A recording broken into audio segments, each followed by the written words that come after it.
Bloody Amazon. I ordered 4 Kindles on a Black Friday deal and they sent me 2 Ronnie's DVD. Ladies, gentlemen and variations thereupon, this is Modern Escapism.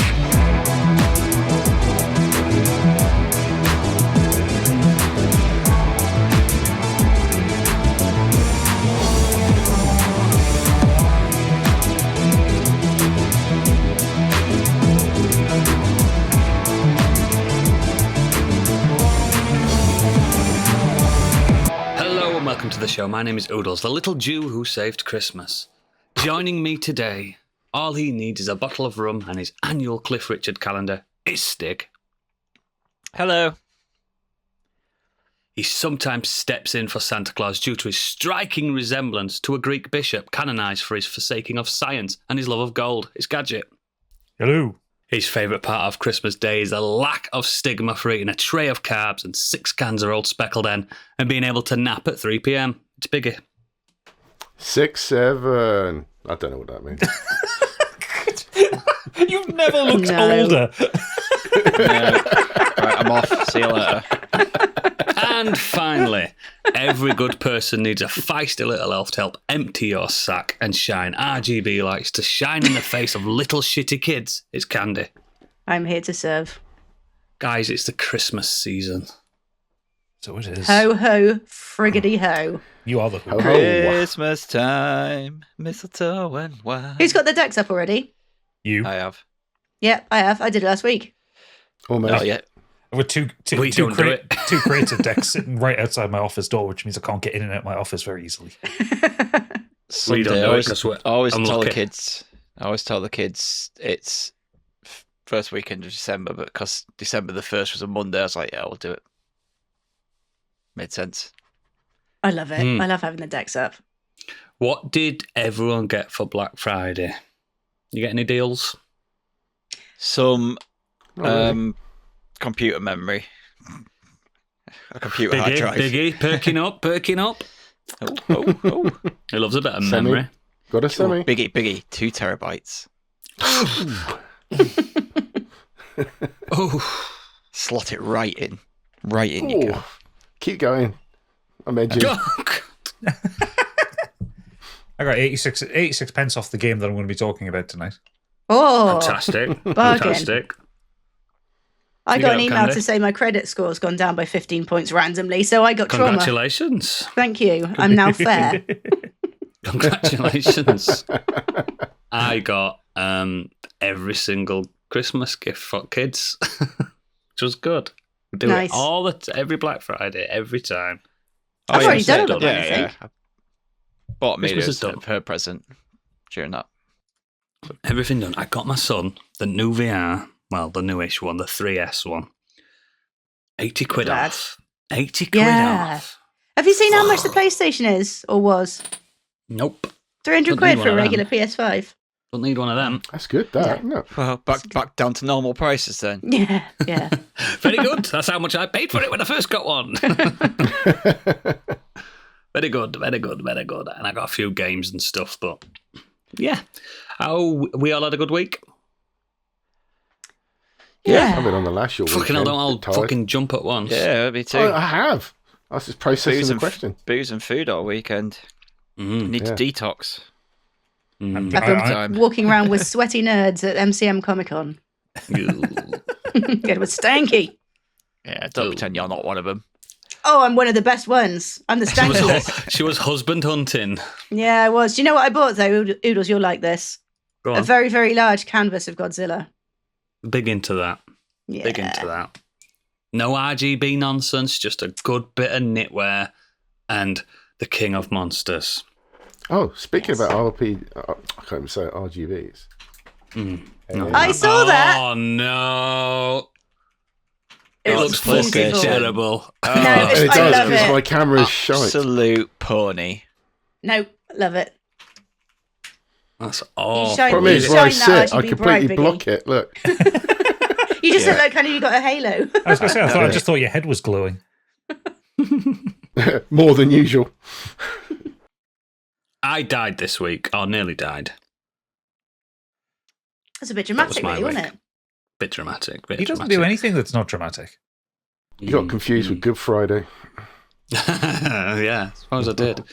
But yeah, it's not been the greatest week. It's not been the worst week. But all I need to know is what's been going on in the world of entertainment. Because I've not been entertained in so long. It's time for Biggie's Breaking News. You may already know, but he doesn't, because it's time for Biggie's Breaking News. Well, you mentioned gaming. The Game Award nominations are out. That's right. It's that time of year again. So I'm not going to go through the massive list. I can if you really want me to, Good. but rather there's a nice summary here. Why don't you just give them the website address and they can look themselves, the lazy bastards. Yeah. So top of the list is a bit of a favourite on here is the well-received French fantasy RPG adventure game Clair Obscur Expedition 33 with a total of 12 nominations. The most in an 11-year history of the Game Awards. I think they could win them all. They could. They've certainly got a good chance. But they can't win all 13 because 3 of them are in the same category. Yeah. They can win a maximum of 11. I don't think they will. But this is where I have a bit of a problem with the Game Awards. But just they have like the best of game, then they have the best RPG, then they have the best, and they're all like the same fucking games in these in these categories. Yeah. It's like if something's the best game, if Clair Obscur is the best game, and say Kingdom Come Delivery wins the best RPG, how does that make sense? Yeah, exactly. Like because it's in the same category. You're right. Yeah. But it's a shame because by proxy, Clair Obscur would be the best RPG as well. Mm-hmm. Yeah. Makes no sense, does it? But it is a shame because Death Stranding 2 and Kingdom Come Deliverance, I think, have been phenomenal. Not that I played Kingdom Come 2, but the people I know that are into those games have absolutely loved it. If it was any other year, it would have been Death Stranding 2 for everything because it's phenomenal. Well, that has been nominated alongside Ghost of Yoto, which both have got 7 nominations. That exists. Best Action Adventure and Best Score and Music as well. Hades 2 scored big category nominations in Game of the Year, Best Independent Game, Best Action. Hollow Knight Silksong placed in Game of the Year and Best Art Direction. Sony Interactive Entertainment is the most nominated publisher this year with 19 nominations, 3 more than last year. When it also led, followed by Kepler Interactive with 13 nominations and EA and Microsoft both with 10. And I want to know who's going to be the best esports athletes. I have not got that list. Why don't you tell us who's up for Game of the Year, the big one? Rather than just listing how many nominations a game has been nominated for, please. It's such a grunt, isn't he? Go on, Biggie. You do it how you want. Oh, yeah, now I've got to go to the bloody website to bring up the list because I didn't think you wanted it. Right. Don't let them bully you, Biggie. Expedition 33, Hades 2, Silksong, Kingdom Come Deliverance 2, Donkey Kong Bonanza, and Death Stranding 2. How do we feel about those 6 games, people? I think it'll be between, like, realistically, it's between Expedition 33 and Death Stranding, and I do think it will be Expedition 33 that wins it. Yeah. I think Silksong doesn't have a chance of winning it, sadly enough, because so many people bounced off it because of the difficulty. It's not hard. Is it, Stig? Nah, easy. Actually, it is quite difficult, but yeah, you just got to stick with it. I know that, but it's what people are like. Crap. I couldn't finish the first one. Yeah, it's too hard. No, I think it'll be Expedition 33. I really don't see how it can't be. My favourite out of all of them is Death Stranding 2. But Expedition 33 should win it just because it's more independent. I know Kojima Productions are independent as well, but I like to see an underdog win anything. How would you feel if it was if it was the second iteration of Expedition whatever, and they'd been a studio together for 10 years, like Kojima has, like Kojima Productions? I think it would be less closer. impressive, wouldn't it? Yeah, that's what I mean. So I think they're getting a lot of the benefit of the doubt. First out the gate, it's like a lot of people think when Larian won for Baldur's Gate 3, they thought that was their first game. People like me and Gadget were like, we've been playing their games for years, since the 90s. Yeah, it's not their first game, but it had that pop about it, and I think Expedition 33 should ride on that pop. That big wow that came out. So ultimately, I think Death Stranding 2 is the better game, more polished, better game in general, and it does things for the medium that Expedition 33 doesn't do, as in performance, capture, stuff like that, and just general dialogue. It doesn't feel like a game most of the time, but Expedition 33 should win it. Simple, just should. I'm generally more interested in the undercategories rather than Game of the Year at this point, because I'm fairly sure it's Expedition 33's got it wrapped up. But I'm thinking ones like Best Action Game, which is Battlefield 6, Doom: The Dark Ages, Hades 2, Ninja Gaiden 4, and Shinobi: Art of Vengeance. That's an interesting category. Same with I've not played any. Same with Best Action Adventure, which is Death Stranding 2, Ghost of Yotei, Silk Song, Indiana Jones, and Split Fiction. Any of them could win that, really.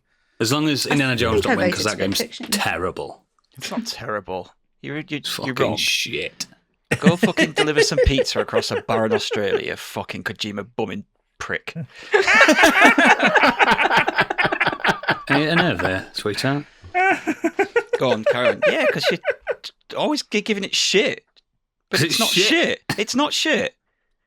Death Stranding is shit. There you go, Death Stranding. Absolute bobbins. Yeah, it's fucking boring shite. I agree. Also, best narrative is the only one where I didn't vote for Expedition 33. I voted for Silent Hill F because I've got right the way to the end of that, and I really love the narrative. If you want to vote, you still can up until December the 10th. So this podcast will be out still with time to vote on their website. Oh, I should though. I do want Jennifer English to win. Yeah, I voted. Why not? I actually voted for Troy Baker. Of all the ones that Expedition 33 was nominated for, the one I didn't vote for them was performance. I voted for Troy for Indiana Jones. I don't think performance was that stellar, apart from some standout moments in Expedition 33. I don't think it was consistently amazing. Jennifer English was consistently amazing. I think you're wrong. I think you're dead wrong on that. I'm sorry. I think you seem to have really turned your back on that game. I loved it. It's a 10 out of 10 game. But you always talk it down. You're allowed to be subjective and objective, aren't you? Yeah. You decide to be contrarian. Yeah. I think the proof's going to be in 5-10 years when we look back. I think you'll probably hold Expedition 33 in a higher regard because I think it's a bit kind of a generation-defining game. I think it's really special. I just think if something can capture me, that kind of game can capture me, I'll find it just special. There's so many turn-based games and things like that there are a dime a dozen, a lot of them. But I found it really special. Oh, combat's fantastic in it. Okay, so Expedition 33 didn't do anything new, but what it did everything excellently. Oh, did it better? Yeah. Than anything prior. And that's there's no way you can say that there's a better turn-based JRPG style game. There isn't. Yeah, and that's why it's kind of a genre-defining game. It's like the peak of what Midnight can be achieved. Suns enters the room regarding the stuff at the Abbey. Fuck off. What? I hate that stuff. He's being a dick. He just wants to do the dating simulator between Marvel characters again. And he knows that I love. They implemented that. That blows my mind. It's crazy, man. People like because the game, Midnight Suns, is actually a great game if you take that Abbey shite out. Yeah, I think Dragon Quest XI is pretty close. Yeah, but it's very similar, isn't it? Yeah. Yeah, because it's good storytelling and good characters. Good storytelling. That helps. Yeah. That really helps. It does help. It helps to care about the characters as well. Yeah. You genuinely do care about everyone in that game, which is rare. I didn't care about every single character in Death Stranding 2.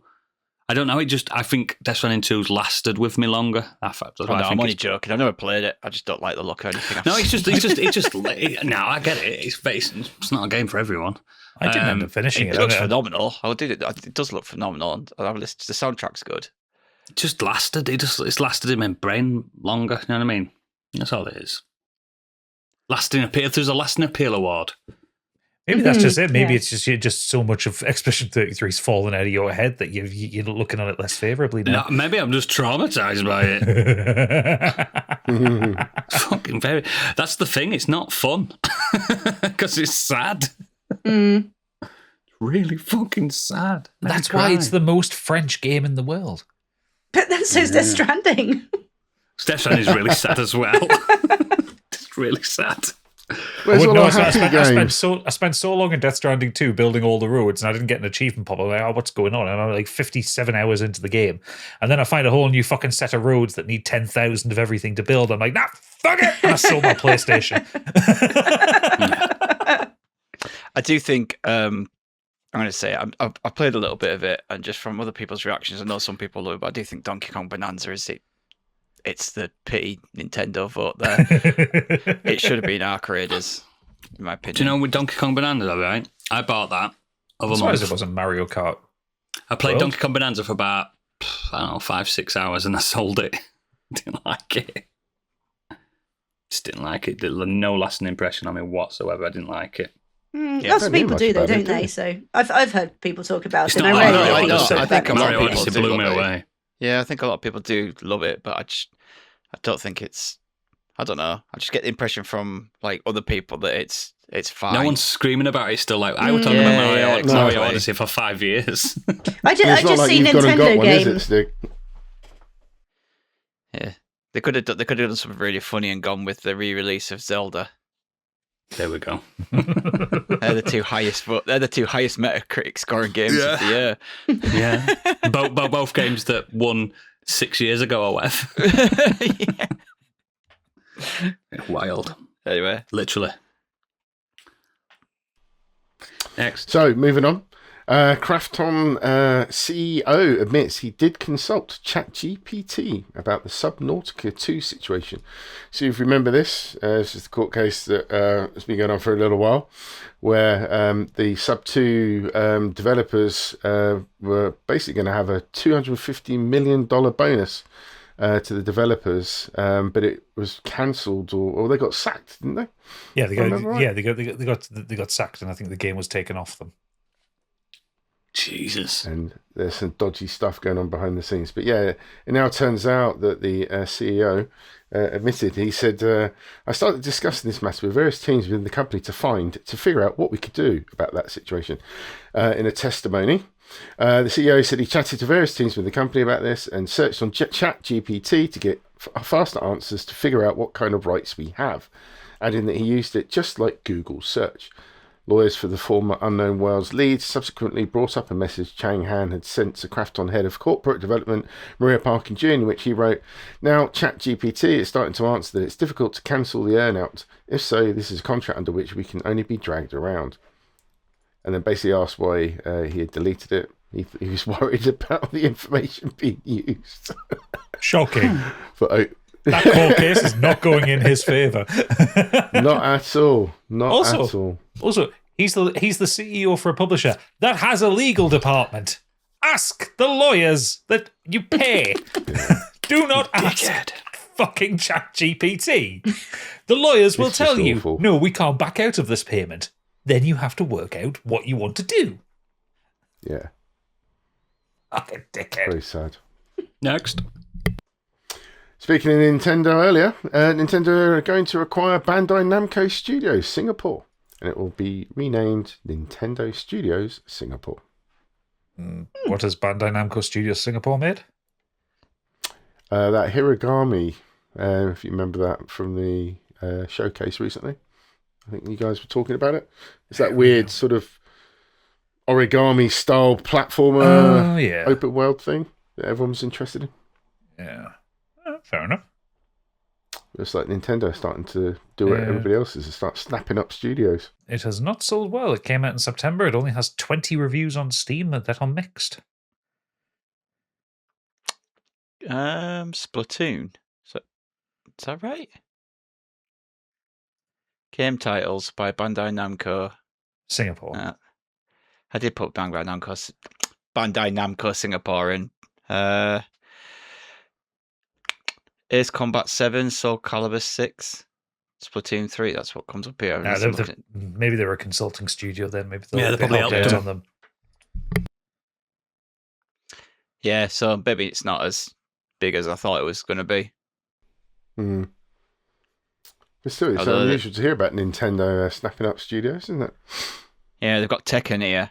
If Tekken become a Nintendo only franchise, Tekken Smash Brothers. Might be the only way to ever get me over to a Switch 2 at this point. Here comes a new challenger. It's me. You could just see Yin Kazama smashing the shit out of Mario, couldn't you? Yeah. I don't think he'd win. I mean, all Mario can do really is jump on him. Yoshi versus Gon. No, I'm saying I don't Throwing think he'd Mario dare into win a because volcano. Stigl now as an expert, you can't. It's difficult to fight small characters like Mario. Yeah. Like Gon. Remember Gon? Yeah, Dr. B. Just mentioned him. Anyone pick them characters, you're like, I'm not fucking taking you seriously. So Mario would have an advantage. But then you still get the shit knocked out of him in the end. Well, look at the size of him next to Pauline in Mario Odyssey. He's a small man. He's just a short king. He's a short king. The shortest king. He's Unless- about 3 foot. He took a big mushroom. Then he might be adult-sized. Yeah. I just couldn't imagine seeing a Mario with normal limbs like a Tekken character. That would be horrible. I don't want to see Tekken characters against Mario characters, so no. Well, don't play Super Smash Brothers then. I know Solid Snake's in it, isn't he? Yeah, so is in Smash Brothers, Jin Kazama's in it, and Is he? Heihachi. Yeah. Disappointing. But they're all dinky little things, aren't they? On that. Yeah. Well, speaking of Snake, Metal Gear Solid Delta producers hoping to remake Metal Gear Solid 4, rescuing it from the PS3 jail. Good. Please. This is already a Master Collection Volume 2 in the works.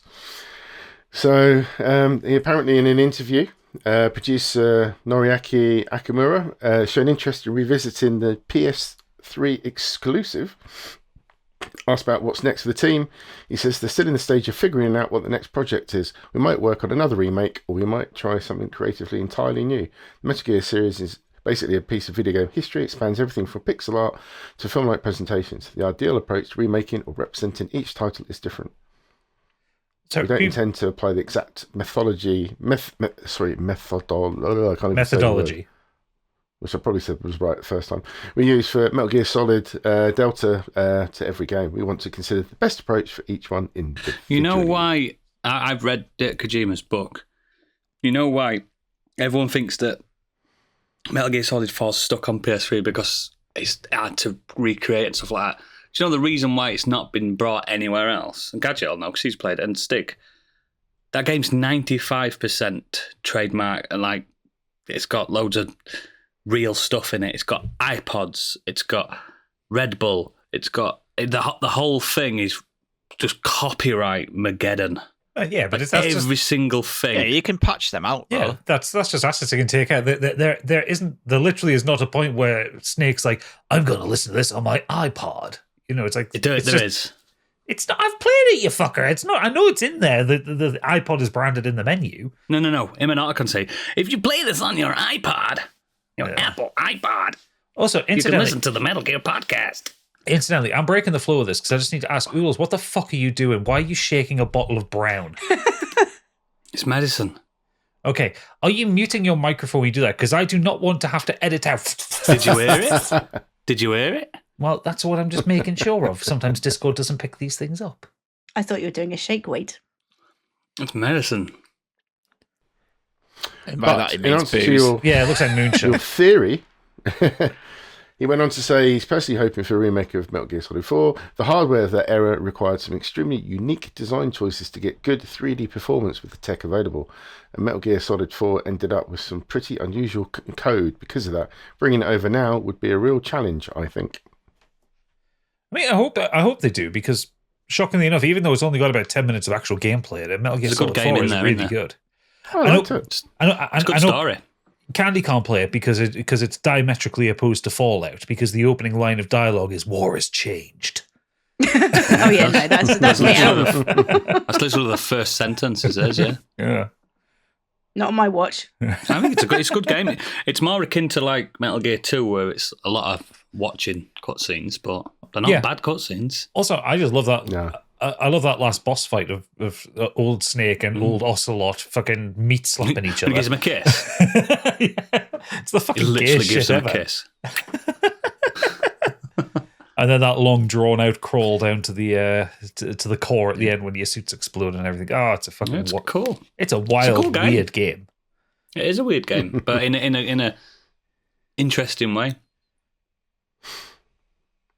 Next up, speaking of war, Call of Duty Black Ops 7 European sales are 63% down on Battlefield 6 and 50% down on Black Ops 6. Too big to fail. And it's already apparently. up for sale. 2 weeks after its launch date. It's what up for sale. We can buy the studio on sale. Oh, It was 15% off for Black Friday. Yeah. Black Ops Friday. Eee. Yeah. 15%. Yeah, it's not doing well. Not enough to push me to buy a game. No. But I just think it's interesting that normally that wouldn't happen so quick. But it's What's Because it's shite. it's reviewing badly. Oh, it's mostly People's negative general on opinion Steam. is poor. Yeah. Let's have a look Not at some of doing well. these. By far the sloppiest, worst executed, and least fun COD I've ever played. I can't believe I actually paid $100 Canadian with tax to have a bad time. Okay. I believe people pay for that.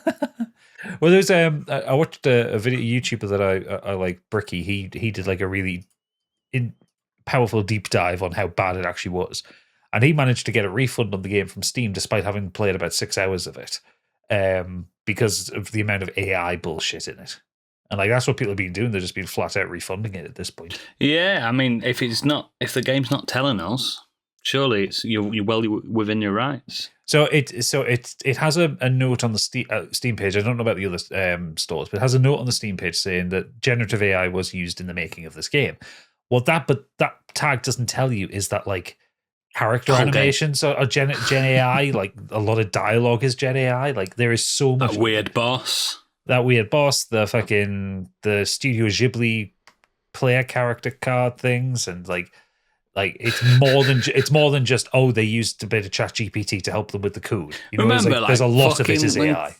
When Call of Duty first came out, we're like, oh my god, we've got a Medal of Honor beta. It's just such a cool game. Like when we played Big Red One for the first time. Remember that?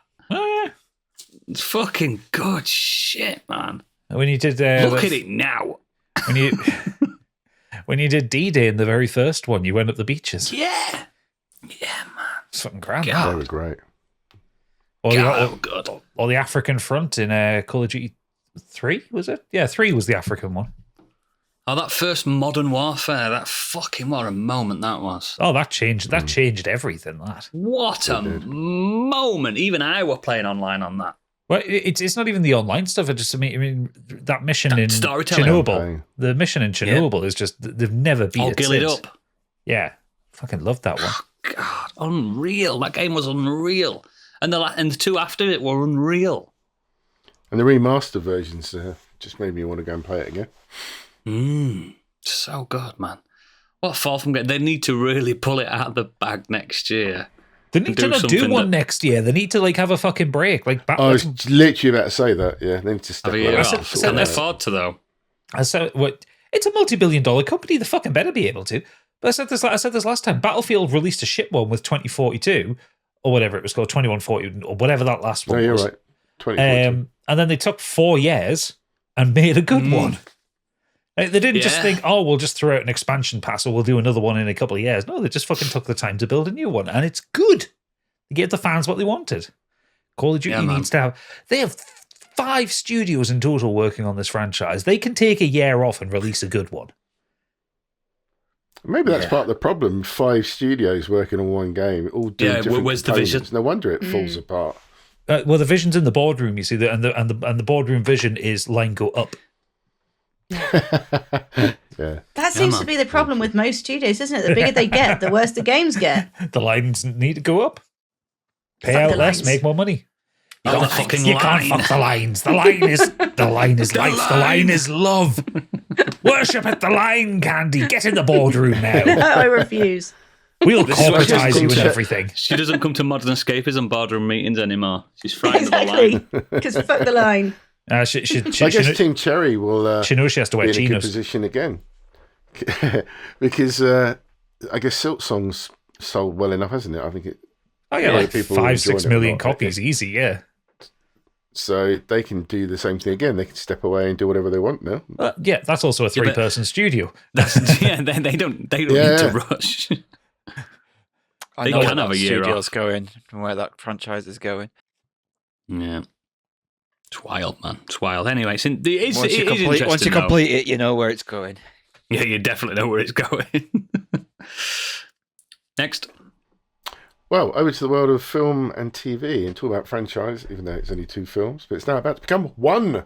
Kill Bill, the whole bloody affair. Yes. So it will debut in Yes. theatres as of maybe when this podcast comes out. And it's restoring the Kill Bill project to a single uncut film, which apparently, I did not know this, was what Tarantino originally intended. And he was basically... We was told that Well, you people could wouldn't say- sit for a 4.5 hour long film. he was kind of ordered to split it by a certain person who we shall not name, who used to run Miramax.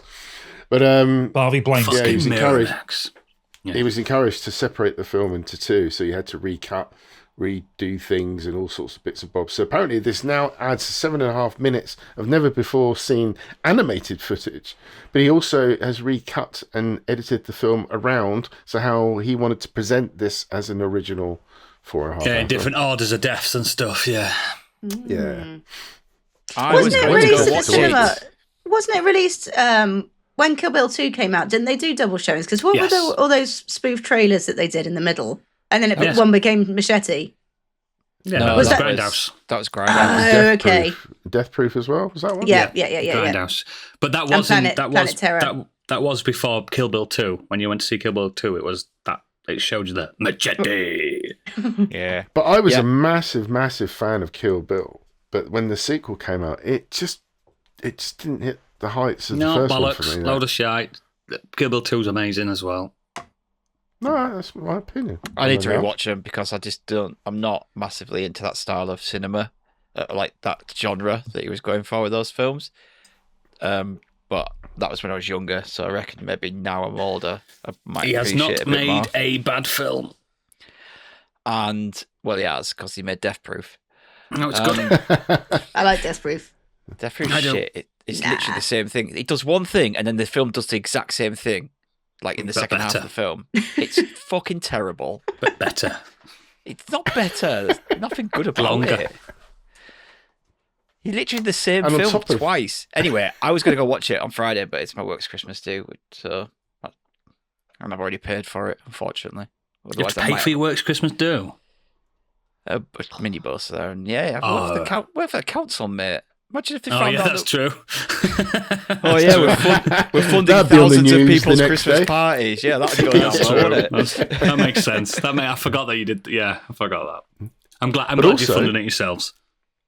If you're interested, there's a narrative sequel to Kill Bill is also premiering in Fortnite later this week, Not interested. No. over 20 years after the original film.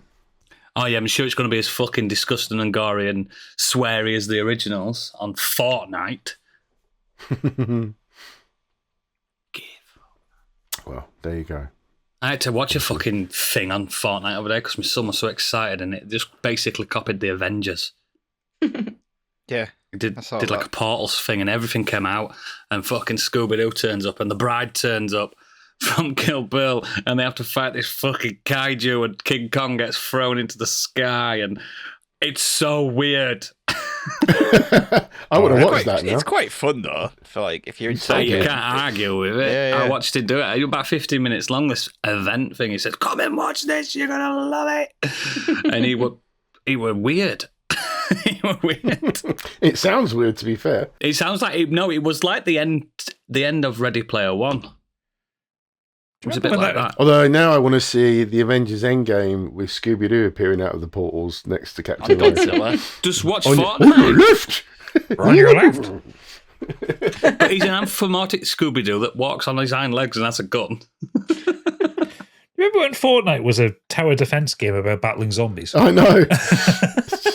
It's Not insane, anymore, isn't it, baby. how that's Not changed. anymore. And they just casually threw in a fucking battle royale mode because PlayerUnknown's Battlegrounds was popular. Hey, they had fucking Godzilla do its atomic breath on this monster, and this monster went, spat it out away. I went, fuck off, that had never happened. Not my Godzilla. Not my Godzilla. They're breaking the law. The law is important with Godzilla.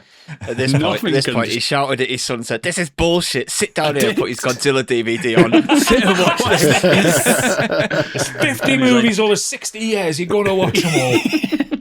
And when Even he the is does a atomic 1997 breath- American one. This Yeah, isn't we'll watch canon. It's not canon. Still better than Godzilla X Kong. Nothing's that bad. Fucking die of that film. It's awful. Next. Next, I'll just do it. New Stargate TV series has been ordered at Amazon. Yes. Ordered. Stargate fans here? Yes. Fucking love I like Stargate. Stargate. I like Stargate. Oh. Well, the new project hails excited. from Martin Gero, I think his name was Gero, who began his career in the original Stargate TV franchise.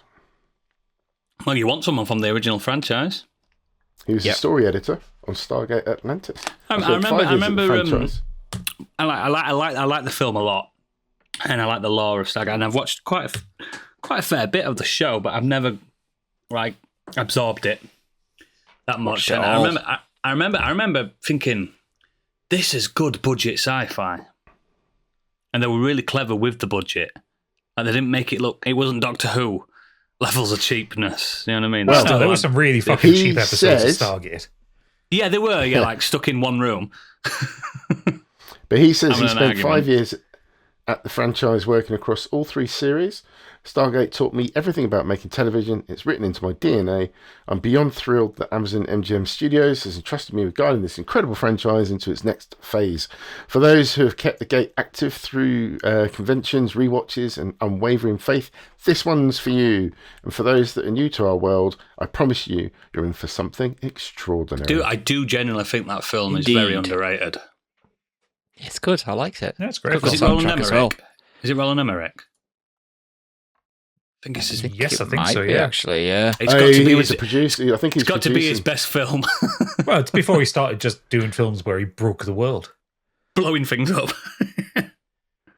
Executive producers also include Joby Harold, Tori Tunnell for Safe House Pictures, as well as Dean Devlin and Roland Emmerich. Yeah, it's Roland Emmerich who directed it. Yeah, I thought so. It's such a clever film. Like he doesn't tell you its story straight away, and I think it's really smart about that. I was just looking on this review here on Letterboxd. Overall movie quality 3 stars.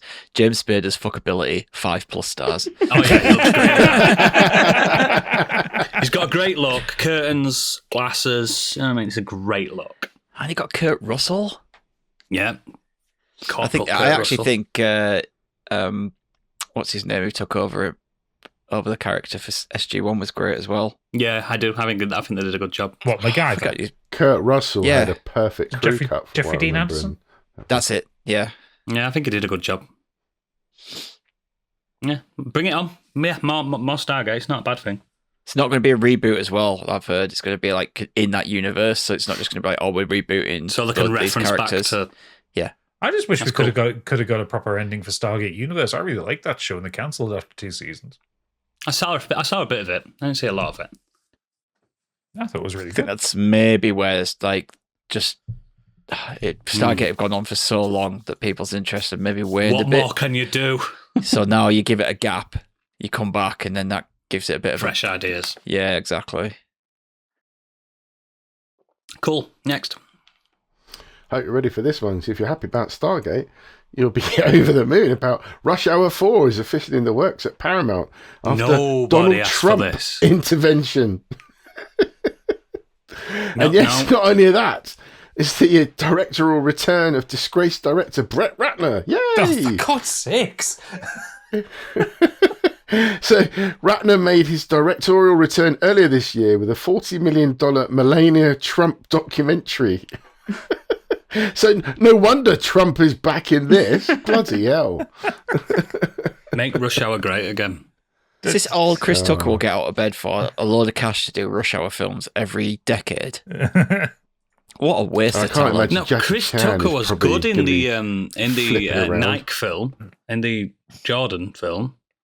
Oh yeah, Remember I that? forgot he was in that. Yeah, He did was come back for it, really didn't good he? in that. Yeah. And he was really subdued. He went like, Shimon Lee! He was proper like, Well, that's the thing. decent. He can act. He quit acting because he found God, and he said that all the characters Yeah. he was playing, like he didn't, Were you know, horrible. yeah, and it wasn't really like what he believed in with his religion. I was like, well, play different characters then, mate. You clearly proved that you can do act. it. Yeah, you can act. Go play different characters. Yeah, exactly. Oh god, I'm just reading up on why Brett Ratner was cancelled. Jesus Christ. Don't. Yeah. No, Horrible Yeah, man. that's why I didn't mention it. I'm sure if you remember, you'll remember. Yeah, well, I didn't remember. I looked it up, and now It's it not makes worth remembering. it makes complete sense why Trump's best mates with him. Yeah. Also, apparently Ratner emigrated to Israel and is friendly with Benjamin Netanyahu. So you know me. next. Who will be on next week's show. Well, I'll probably hand this over to the man himself because Letterboxd Video Store is imminent. It was mentioned briefly before, but there's one person here that uses it more than anyone else. I don't use it at all. I'm on it right now. Look it up films. Yeah, it's great. It's a great idea. This is so they're going to do a video store for. They've noticed that a lot of people wishlist films, and these films aren't available anywhere to watch. So they're going to try and create a video store of these kind of films that people are wishlisting To rent. so people will be Yeah, able good idea. to watch these films that a lot of streaming services and companies like Paramount and Warner Brothers can't be asked to put onto their services. Yeah. They're going to try and make them available, and I'm sure That's they a won't good be idea. pirated. I'm sure they won't be pirated at all. But yeah, no, I thought it was a really cool idea because there's so many films. I mean, I have a huge wish list, but you just can't find half of them. No. I agree. It's a good idea. Especially classic films and old film. A lot of old films. No one, not many places seem asked about putting up on their services. Yeah, So. which streaming service is fucking showing The Page Master? None. Ice Pirates. Good. No one's I'm glad. good. Yeah, keep that one off. That's a waste of service space. That is waste of internet. Cool. Yeah, good. Next. Over to the world of sport very briefly. Just a quick shout out to the Jamaican bobsleigh team. Who What? International triumph of the four-man team got gold. Yes, they did. Wow. Fantastic. Did you have a lucky egg? We finally did it. They're feeling very Finally did Olympic it. today. I thought it was just I really can't cool. quote It just that- came up I can't quote that film without being a racist, so I'm not gonna. without putting an accent on. Yeah, I'm not doing it. I am not doing it. It's something that our friend of the show, Planty, would do in a heartbeat. I ain't doing Oodles. it. Oodles. Look in a mirror and tell me what No. you see. No, I'm not doing it. Tell me what you see. I'm not doing it. I'm not doing it. Sanka, I'm not you're doing it. dead. No, not doing it. Not doing it. Not doing it. Tallulah was my mother's name, by the way. Come on, move on before I get too fucking excited and I'll do it. I'm going to have to watch Cool Runnings now. Stick did it. Stick did it. No, you Stick said to the your brother. racism. I'm Stick going to to the watch Cool racism. Runnings just because it's an excellent John Candy film. Mm. It is. I still love that moment. main Where character in it. I still love that moment where they first get off the plane in Calgary and they're fucking freezing. They've never actually seen snow before. He's eating The it. One of dreadlock them's snaps. eating it. Yeah, it's fucking great. It's a good film. Okay, over to the world of death, I'm afraid. The world of few death. that have- Stop calling it that. I think one of you called When it did- that. when and did then we this just kept become it. a I can't even segment remember of- how we got that. Because we Oh, took, but yeah, we took the piss sadly- out of Biggie a while ago because he had like 5 deaths in a row one episode. But yeah, tributes have poured into Interplay co-founder Rebecca Hyman, who passed away sadly at the age of 62. She's one of the co-founders of Interplay Entertainment, a key programmer, as well as designer of the Bars Tale 3. She's been battling an aggressive form of cancer and shared her struggle quite openly on Blue Sky. She said, my trailblazing game industry badass friend. Start that again. Her friend posted, my trailblazing game industry badass friend Rebecca Hyman has passed away. Fuck cancer, which I think we can all agree. Yes. She had various industry figures all saying her praise, but some of you who may not know, besides her game development work, she was a trans woman and was a notable advocate for LGBTQ plus rights and was recently awarded a Gaming Icon Award for her tireless work in this area. Still waiting for mine. So, Wasn't she the first person to win a competitive gaming competition? Yeah, she was Yes. the first person to like what was it? I think she might be the first person to like beat Donkey Kong at a certain level or something like that. I can't remember what the actual record was. But yeah, and also without her we wouldn't have things like Fallout or Baldur's Gate. They were published by Interplay. Earthworm Jim. Or Earthworm Jim. So yeah, very important. Sadly, passed away. Interplay was this such one a. here- Speaking of which, before you go, though, Interplay was such a big thing when you saw a box, like a SNES box or a Mega Drive box. You saw an Interplay logo, you thought, Yeah. it's gonna be good. It's gonna be good. This. Yeah. It's gonna be good. It was It's gonna be good. Yeah, a sign of quality. yeah. It was. They were a Like, great it's gonna be publisher. decent. This. Also, speaking Sad. of quality, this one upset me a little bit. Tributes to Stone Roses and Primal Scream Primal Squeam. bassist Manny. Yeah, It's wild that Manny's dead. For me, I was in my grunge period before I got to hip hop, and Stone Roses were pretty much my band at the time. I can see Biggie going around in the sunshine. Proper Manchester, proper ladding it about with his fucking tracksuit But on. I could see As it. previously mentioned, his being the bassist, his bass line for Fool's Gold and the Fucking- Resurrection. He wrote a lot of the songs as well. Yeah, just class, man. Just really Engine gutted. room of that band. I still listen to their albums, and I do like the second album. I do. It's controversial. Yeah, it's fucking huge. A band I've seen a few times, and a band that lived what they believed as well off the stage. But I was only really a big not fan of sober. Stone Roses. I didn't realise he went into Primal Scream. Yeah, you did, yeah. That's what's in Twice, Primal Scream. And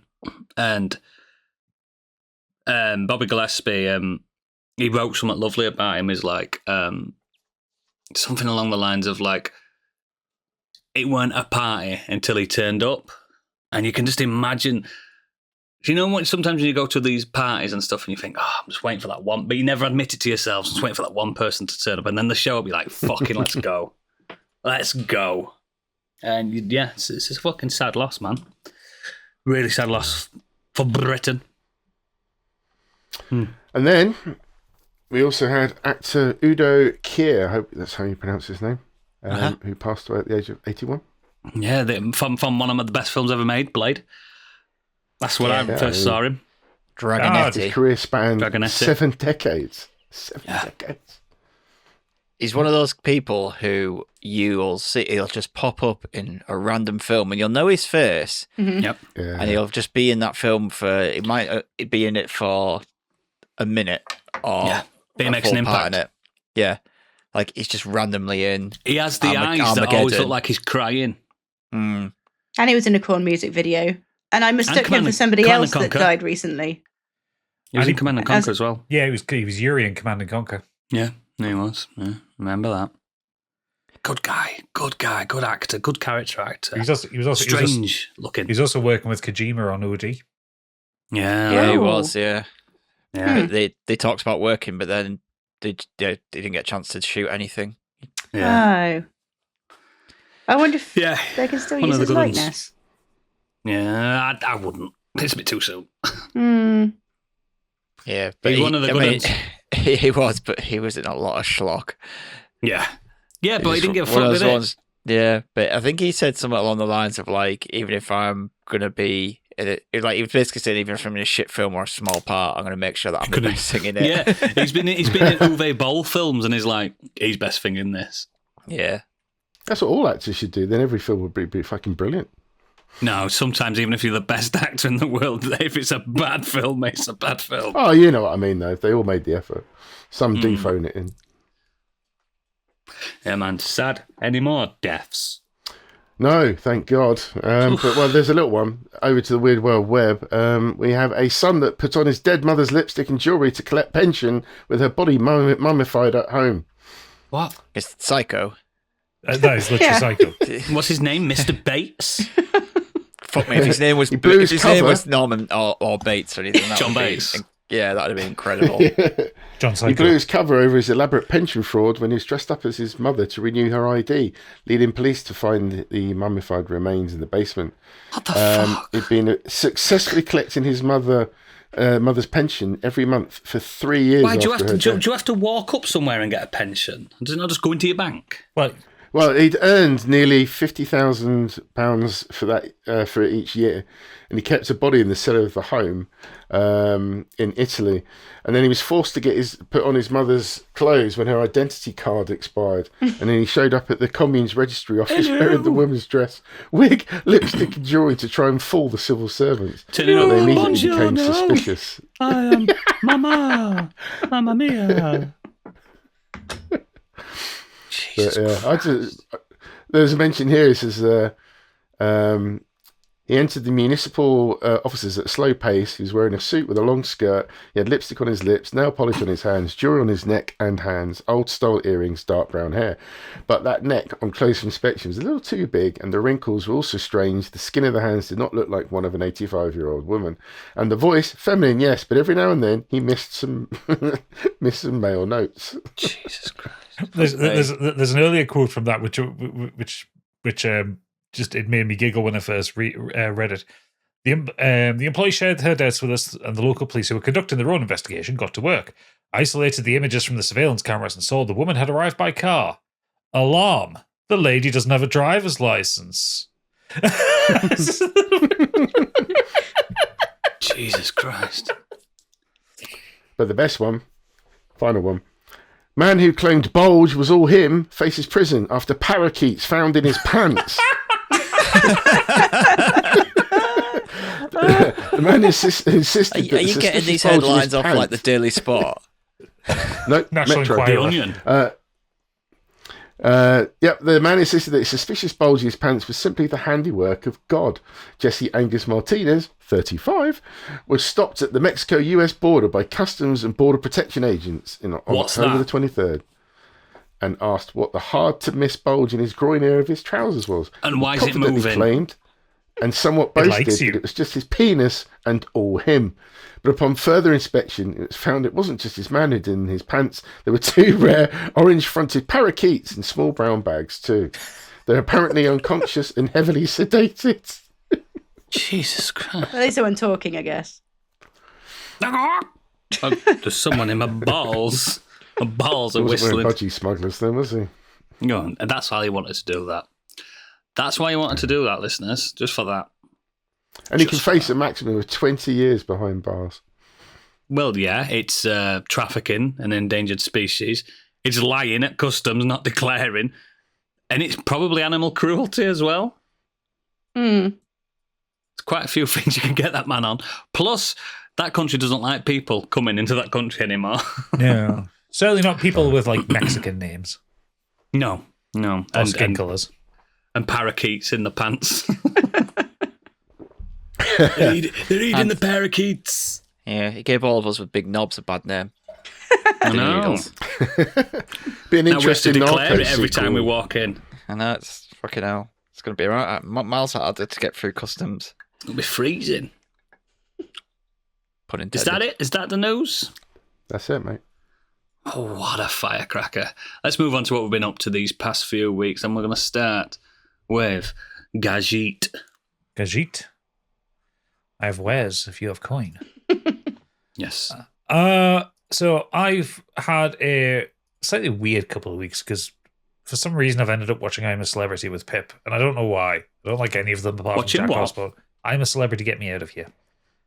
You leave Kelly Oh, Brook the, alone. You leave Kelly Brook alone. Oh, she's You do- ridiculous. Do you mean the Ant and Dec one? Yeah. Oh, you're doing great, pet. You're doing great, pet. You're doing great, pet. That one. It's fine. The problem is because I've got with it. It's because it's like a nightly show. There's not enough interesting things going on with them for like an hour and a half show every night, and like it It's gets every night. yeah, it's every night for 3 weeks, Like Big and, Brother used to do. Yeah, and it's just like the celebrities they've got. I don't care about most of them, and they are dull because Who's in it? functionally, Jack Osborne, who's the only probably interesting one. I know him. Lisa Riley off telly. Who the fuck's Lisa Riley? Oh, she's on EastEnders. No, Oh. not EastEnders. Not EastEnders. She's not? She- Coronation Street. She's on a soup. I'm pretty sure she was just a TV presenter, isn't she? Well, she's been a TV presenter, but she's currently on a soup. She used to do the funny videos, after. Yeah, she used to do You've Been Framed after Jeremy Beadle died. That's it. Yeah. Oh, right. So some last from EastEnders showing us something or other, no idea. Martin Kemp from Spandau Ballet and EastEnders. I know Martin Kemp. Yeah. The rapper H.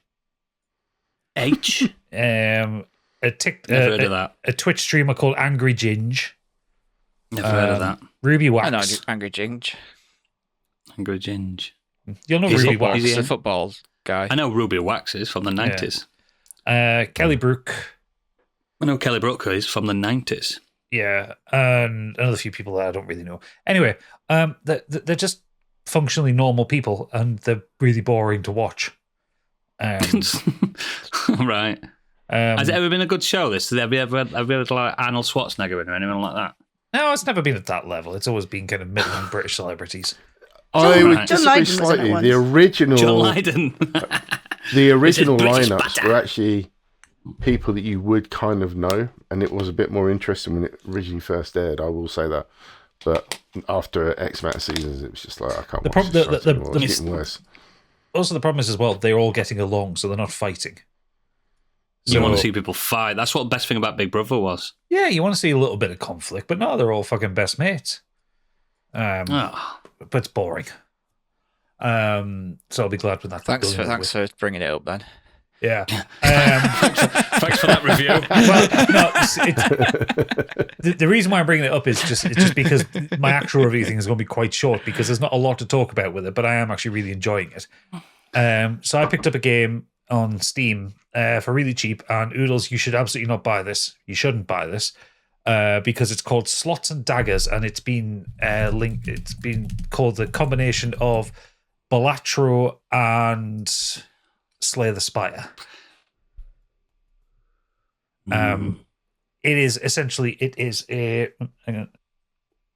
Sorry, needed a burp there. It is a roguelike slot machine game where you are in a fantasy land, you are traveling from place to place, but your entire interface is just this slot machine. And you are coming up against a monster, you need to kill it. You start with kind of 3 wheels spinning around, you have kind of 3.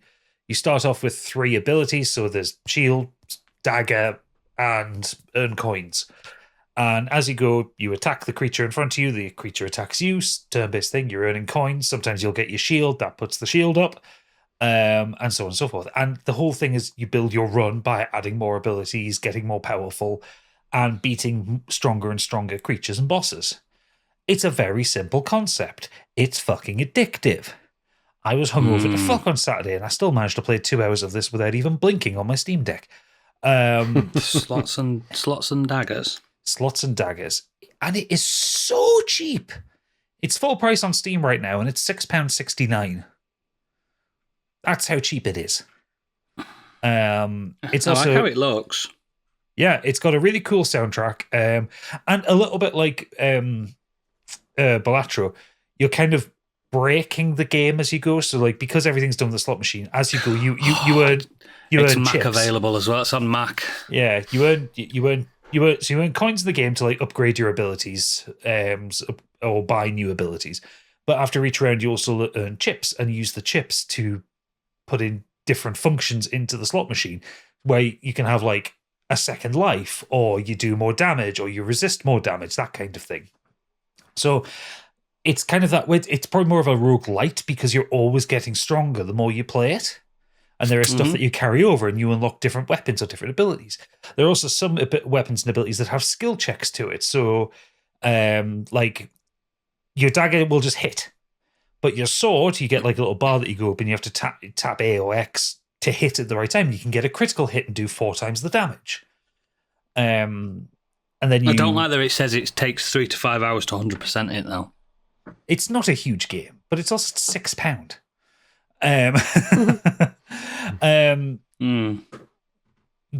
Then there are also there are synergies between things. So like there are skills that allow you to kind of to re-roll one of your slots, or you can do a poison build, which I've been enjoying doing, where you just smack them with as much with the poison dagger as possible. So you're only doing like maybe 30 damage on a hit, but then by the end of the round, you're doing like 500 poison damage each turn and stuff like that. And these things all stack together. It's really interesting and really deep, and I've put about 4 hours into it. I haven't finished it. I've got 4 of the 8 locations open. But also, I think like Balatro, this has a deep end game to it as well, and there's lots of stuff to unlock. So yeah, it's. If you get addicted to games, you're going to get addicted to this very quickly. I don't get addicted to games. Well, then you should buy it on your Mac for £6.69 noodles, and you should try it. You're a bitch. No, it's really good. It's got a cool soundtrack. It's got a cool look and vibe to it. It's a tiny game, so it's only 200 megabytes. And yeah, I really, really like it.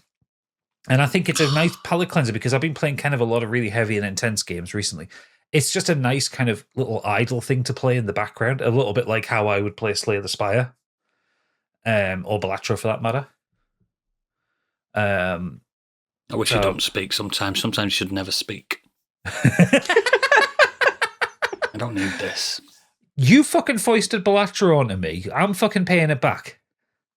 You also foisted Vampire Survivors onto me, so I'm paying this back. I've lost days of my life because of your recommendations. I feel like those games you'd have fallen into anyway because of all the hype around them. No, he needs a push, does Gadget? He needs a push. Yeah. And it's pushing into the volcano. Honestly, like Balatro wasn't even on my radar. Like loads of people were talking about them, but it was just like, it's a card game. And then it was like, I spent 25 minutes talking about it. That's why. Yeah, what have you been doing this week? Playing cards. Yeah, but I do like roguelike games, and I like these ones where it's like I do. Like again, functionally, you're not actually doing that much. You're basically starting it off and then working out like your plan because there's so much of it's down to chance as well. It's like whatever the wheels come up with. So yeah, I really like it, and I think a lot of other people will like it. But yeah, I didn't have much to say about it. So to justify my purpose on this podcast, I needed to have at least something else. I mean, there's bad news because like Factorio's coming out on consoles this week as well. That doesn't bother. I don't have a console. I've got Satisfactory sitting in my Steam library that I dare not start playing. Satisfactory as well. Oh, God. Mate, you should see me when I'm playing Dwarf Fortress. Jesus Christ. I've never dared with Dwarf Fortress. Don't even bother. Don't even bother. Mate, if a game's got a table and stats, I'm there. I know you are. I've completed Microsoft Excel loads of times. Got all achievements. That's cool though. Slots and Daggers. I will definitely not be buying that. I will. Let's move on to what Stig's been up to. He's probably been to the cinema 17 times. I have been to the cinema, so I could talk about a game or I could talk about a new film. Entirely up to you, sweetheart. What was your favourite? It's your moment. It's your moment. I don't know. But Biggie said he had a Biggie week, so I've got enough to fill it in if he doesn't have anything. What you got, Biggie? Anything? Well, the only thing I will say is very quickly, I think Gadget mentioned celebrity. I can't say it. Celebrity Traitors. I really, really enjoyed, and I don't watch that junk at all. But I can't tell you enough to watch it, even if you know the result. It's well worth it. So good, isn't it? So good. Fucking I'm the daft. same. No. I didn't watch that kind of thing, but Fun, stuck to it. really, really fun to watch. Really enjoyed the outcome. I thought it was great. They all did brilliantly, and I'm looking forward to next season. I'm going to give another quick shout to It Takes Two, purely because I know The you song. guys mentioned it or even played it before. Baby. But Takes we're right Two. near the end of that, I think. But Ooh. my God, that game, the mechanics. Who's it just playing that? blows. Huh? Who's playing that? Enflem and myself. I remember you Local telling me co-op. you play it with me. I know, but I also said the same thing to you. And I don't remember you saying to me, let's play this now. Interesting. think you know someone, don't But, you? yeah. You think you know someone? It's not like he needs to know what I'm doing. I'm always available. But yeah, they're just very the mechanics in that are just unbelievable. I'll never fucking know. Well, go and have a look. When you play with I'll one play of it your with you kids, after yourself, this. 2 fucking pads. Playing with kids are fucking idiots. did you Very, very clever game. did you get to the end of Physical Asia? Yes, yeah, finished that. I enjoyed that too. It was Did an really Asian cool. man win? Shockingly, yes. Okay. Candy, Come on, Stig. Candy, Do- you'd like a lot of large, muscly men hurling things around. Oh, I'm into Stick him it. with some real reviews, please. Thanks. Right, That's first what up- I'm saying. I can't talk about stuff that It's you've fine already if- talked about. So It's all and you right. asked me a question, and I've answered it. With a plum. Okay, I've got 2 things. First up is I have started playing over the last few weeks Ninja Gaiden 4. It released Now I'm interested. towards the end of October. It's a action-adventure hack and slash. Takes place after the events of Ninja Gaiden 3. This one, you take control of a different character called Yakumo. Not And- Ryo Haishibushi. No, so you are basically sometime after the events of Ninja Gaiden 3, Ryo Hayabusa defeated the Dark Dragon, an evil god that was wreaking havoc across the world. However, Ryo was unable to fully destroy the Dark Dragon, and its husk remains coiled around the city of Tokyo. So you take control of this Raven Clan member ninja called Yakumo. This is the first Ninja Gaiden game I have ever played since the NES, I think, maybe. What? Like that- You never played the Xbox ones? No, I never played them. Oh, great games, aren't they, Gadget? Yeah. And I was waiting for Kingdom Come Deliverance to update, and it was like a 100 gigabyte update. I went, I'll just play Ninja Gaiden. Jeez. I'll just play Ninja Gaiden 4 while I wait, and then I just got sucked into that instead. I was I've like, heard they made it a little bit easier, but yeah, so it's when everyone's saying, "Oh yeah, it's proper solid," and I'm playing it, going, "This is just like Devil May Cry. There's nothing." maybe that you hard play about Devil it." May Cry and Dante Must Die mode. You know what you're doing. Yeah, so it's hack and slash, light, heavy combos, block, dodge, roll, parry, all that kind of stuff. So, if you get the perfect kind of parry, you can kind of do a perfect, attack back, Riposte. stuff like that. Yeah. And then they've built in a load of different dodging and moves. There's just so many different moves to unlock and combos to remember. I'll never remember them all. I'll probably have to go into my combo screen and just have a quick look every now and again. But they have added a new mechanic in it called Blood Raven. So this is when you hold one of the triggers, you get entered into this like power up mode where it transforms your weapon and it kind of pulls blood from the enemy, so you can heal off them. So it turns your weapons, so like your rapier that you get, it turns it into a drill, and a staff into a hammer. It unlocks move sets, and the more the meter builds up, you can kind of do if you click both your triggers. I think it might be R3 and L3. It does like a special move, and so if it's like smaller enemies on the screen, it just like instant kills them, and if it's like bigger enemies, like a boss or something, it just like knocks a load of health off them. And you can go into like berserker mode and things like that, and it is brutal as fuck. Like when you hit so you're attacking an enemy, you'll be slashing away with your lighter attack, and then you hit like your heavy attack and you kill him with your heavy attack. He rips them to shreds. Like heads are coming off, bodies are being ripped apart by your swords. The drill will drill through you and just splatter blood everywhere. It's fucking brutal, but you feel fucking great doing it. I'm a badass. Just tearing my way through these. It's mad when you think about these people are supposed to be ninjas. They don't do any ninjaing. No, well they do. They do a bit of in the cutscenes. There's some grappling. There's some grapple hook. So there's grapple hooks. There's wall. All those years of running. training to be taken out by a single shuriken. Yeah. You do have shurikens as well. That's another thing as well. You can just throw at enemies. Gliding, and there's some kind of there's rail sections where you're jumping to and from but rails Stig, and riding them. How's the jiggle physics? Is there any titties in it? I've only come across one woman so far. Gadget Ninja Gaiden 2. Yeah, There was Jiggle physics. I think she was quite busty. Yeah. The one in It's Ninja right near the Gaiden start of the game. I 2 can't remember.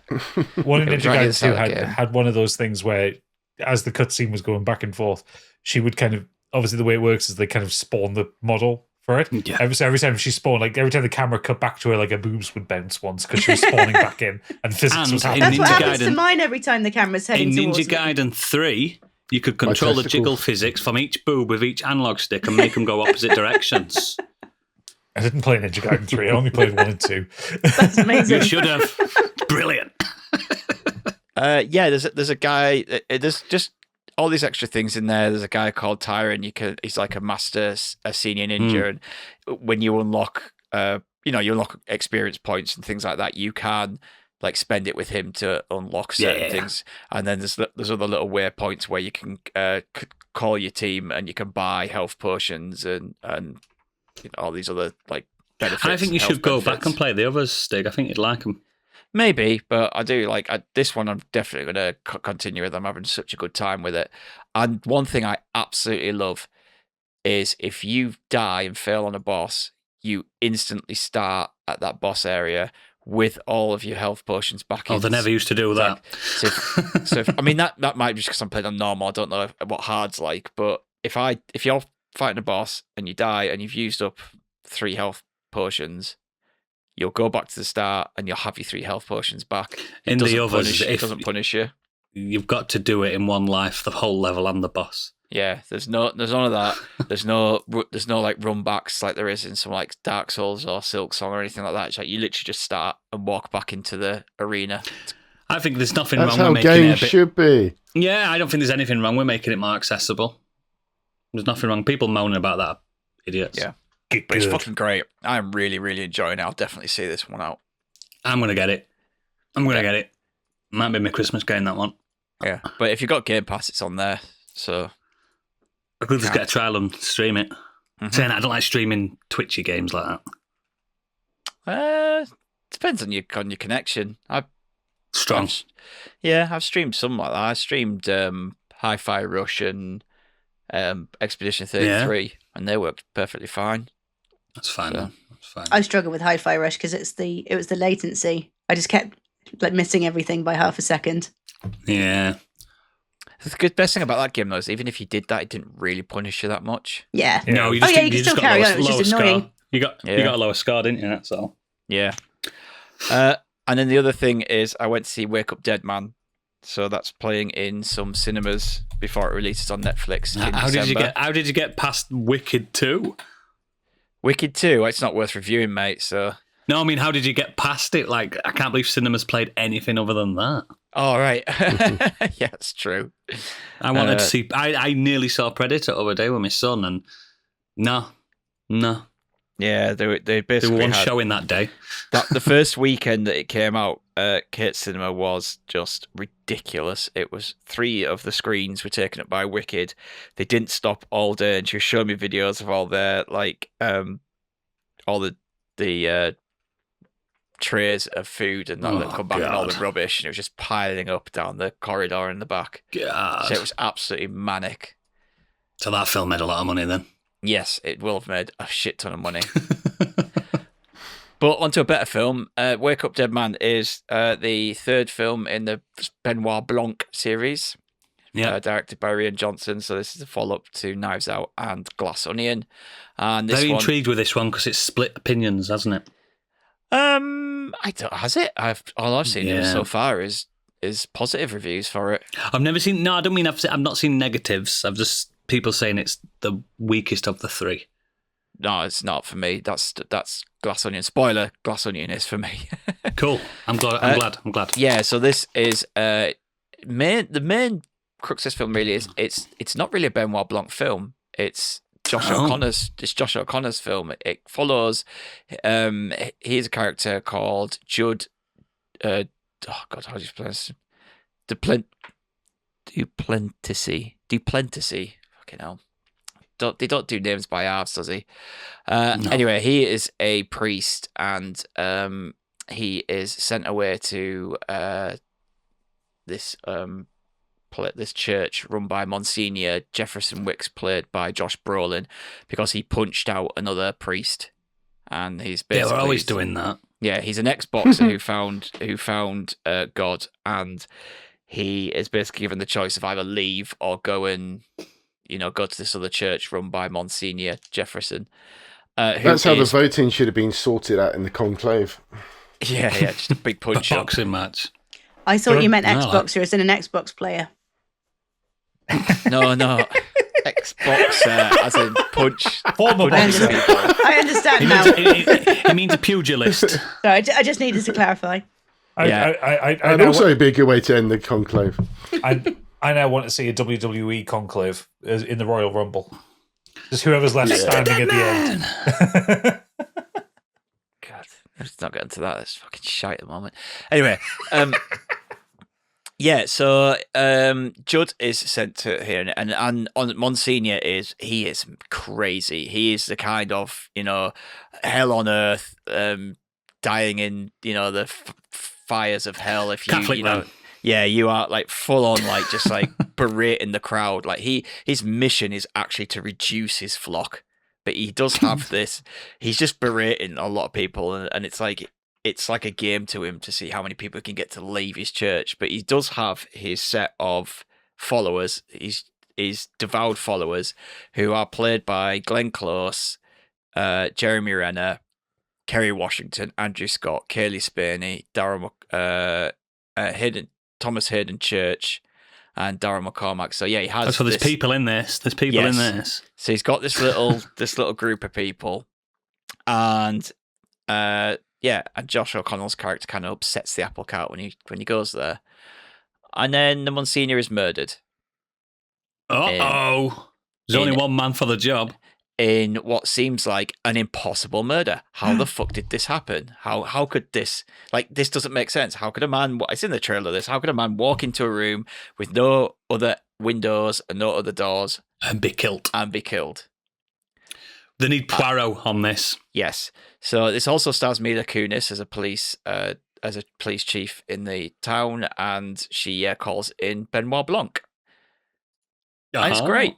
Like, if you enjoy Knives Out, if you enjoy Glass Onion, I don't see how you wouldn't enjoy this. I do. The script is great. It's really quippy at times. There's some good laughs in there, despite it being a much darker film. It's a lot darker in its tone than, say, Glass Onion was. Because that was a bit silly in place, wasn't it? Because that island they were on, there was full of they're all like influencers and like rich people, so they're all a bit. It's a bit of a farce, almost to a point. Yeah, it was. Yeah, and Glass Onion, you could definitely tell it was a COVID production.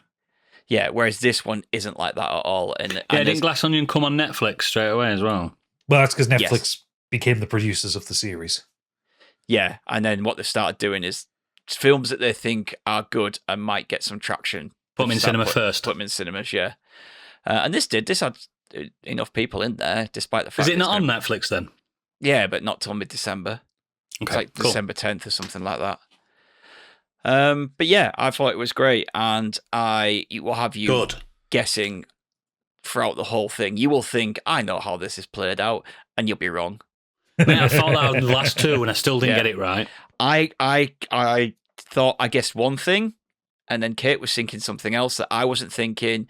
Together, we probably came up with about 50% of what's going on. But yeah, it was really, really good. I really enjoyed it. So if good. I'm glad. If you like them ones, then definitely check this one out. But like I said, like Benoit Blanc does take a bit of a backseat in this, which I think is for the film's benefit. Yeah. That's good. Cool. Excellent. What a good week. I'll go next. I want to briefly talk about Dispatch, a computer game that came out. Yes. But I've talked about ad nauseum in our Discord, but not everyone that listens to this is in our Discord because they're idiots. Stop insulting the listeners. Join our Discord then. He's right. I'm right. Thanks for that, guys. I needed that. Yeah, Discord. It's in the show notes. Have a look. But Dispatch is a game that came out of nowhere for me, and it is a narrative adventure created by the guys that originally worked on the best Telltale games, Wolf Among Us, Walking Dead, Tales from the Borderlands, which is good by all accounts, and Walking Dead, some of the Walking Dead. Does make you throw up a little in your mouth to compliment a Borderlands game? Apparently it's good, that one. Apparently it's really good. It is fun. It's not like the Game of Thrones one that they've pissed out. Remember when they pissed that out? I didn't mind that. It just had some real weird performance issues. Yeah, like a lot of juddering and things. Sometimes the faces didn't appear. Yeah. Just people just popping out of nowhere, or just like complete game just freezing while the dialogue carried on. These guys were the creme de la creme of the story, and a lot of people get shocked when I say this. I love a narrative game. I've always openly loved a narrative game. I love a walking sim. I love a good narrative game. I don't have to have compelling gameplay. Sometimes I like to just switch off and play a game. This is the best of both worlds because it's not a walking sim. You don't control the characters. And I love it for that. It is basically an interactive cartoon, and it's the best interactive cartoon I have ever played. So it's a high-budget visual novel, then? Yeah. But great. It's completely voice acted by probably one of the best voice acting gigs I've ever seen in my life. I don't know half the people in it. They're all influencers and stuff. No, it's the Critical Role cast. No, there's a lot some of them as are. well. Some of them are. You can always tell the Critical Role cast. You can tell them. Because they're good. Yeah. And when Matt Mercer turns up, there's Matt Mercer. That's it. Do you know what I mean? Aaron Paul, Laura Bailey, Jeffrey Wright, Travis Willingham, Matt Mercer, Ashley Johnson, Sean McLaughlin, Jacksepticeye. Yeah. Young Gravy, Alana Pierce. Someone's called Young Gravy, apparently. I actually know who Young Gravy is, surprisingly. It's because you're down with the kids. I am. Every single person in this is perfect. Every single side character is perfect. This is basically like Invincible, the game, the show Invincible. Yeah. And the comic book Invincible. It's that, but it's more grounded in reality in a weird way. Like, you literally play as what's his name? He's got a double-barreled name like Peter Parker. Robert Robertson, who in this world he is the Iron Man equivalent, isn't he? The Mecha Man, and he's got no powers. Everyone else has got powers, and it doesn't even explain why people have got powers. It just wants you to accept it that in this world people have powers, and it's not like where The Boys, it's become a big industry as in like media industry. This has become, it's an industry for superheroes for hire. Like, you can hire a superhero to basically help you out. And it's almost like an insurance policy, isn't it? Like, you can buy them as a service, but it's like this just pay for anything. Yeah, like, anything. My cat's go get missing. shopping for you. Yeah, I need someone to come and give a motivational speech. Yeah, like, It's like literally that. you pay. It's like the gig economy, but for superheroes. And Robert has to go and, because he loses the ability to be the superhero he is, and he has to go and work there and basically be a team leader in a call center for these superheroes, and it's fucking incredible. It is absolute from beginning to end. I think it's like 8 or 9 episodes, about an hour each.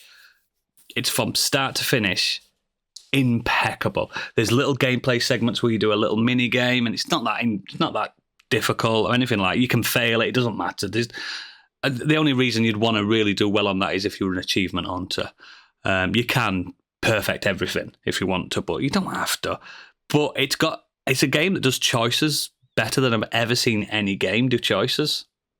Like, it genuinely means something. And there was one bit on the second episode. I had to sack someone, and Stig probably had to sack someone as well. And I just couldn't pick. And I turned the game off. And I had about 15 minutes, like, thinking about walking around my house. I went out and had a fag. You know what I mean? I properly had to think about, like, I would in real life. I have fired people in real life. It's awful. It's not a nice thing to do. It's unpleasant. It's very unpleasant. And a lot of people don't realise that. They just scream at you because you're the person that sacked them. I get that. But imagine sacking people who've got superpowers. They could kill you in an instant. And throughout the whole game, it has consequences to your actions, and there's multiple endings and stuff like that. And it's just, it does it perfectly. You forget the fact that you don't control your characters in it. Like, remember in The Walking Dead where you walk really slowly to pick up something? I hate that shit. That shit's crap.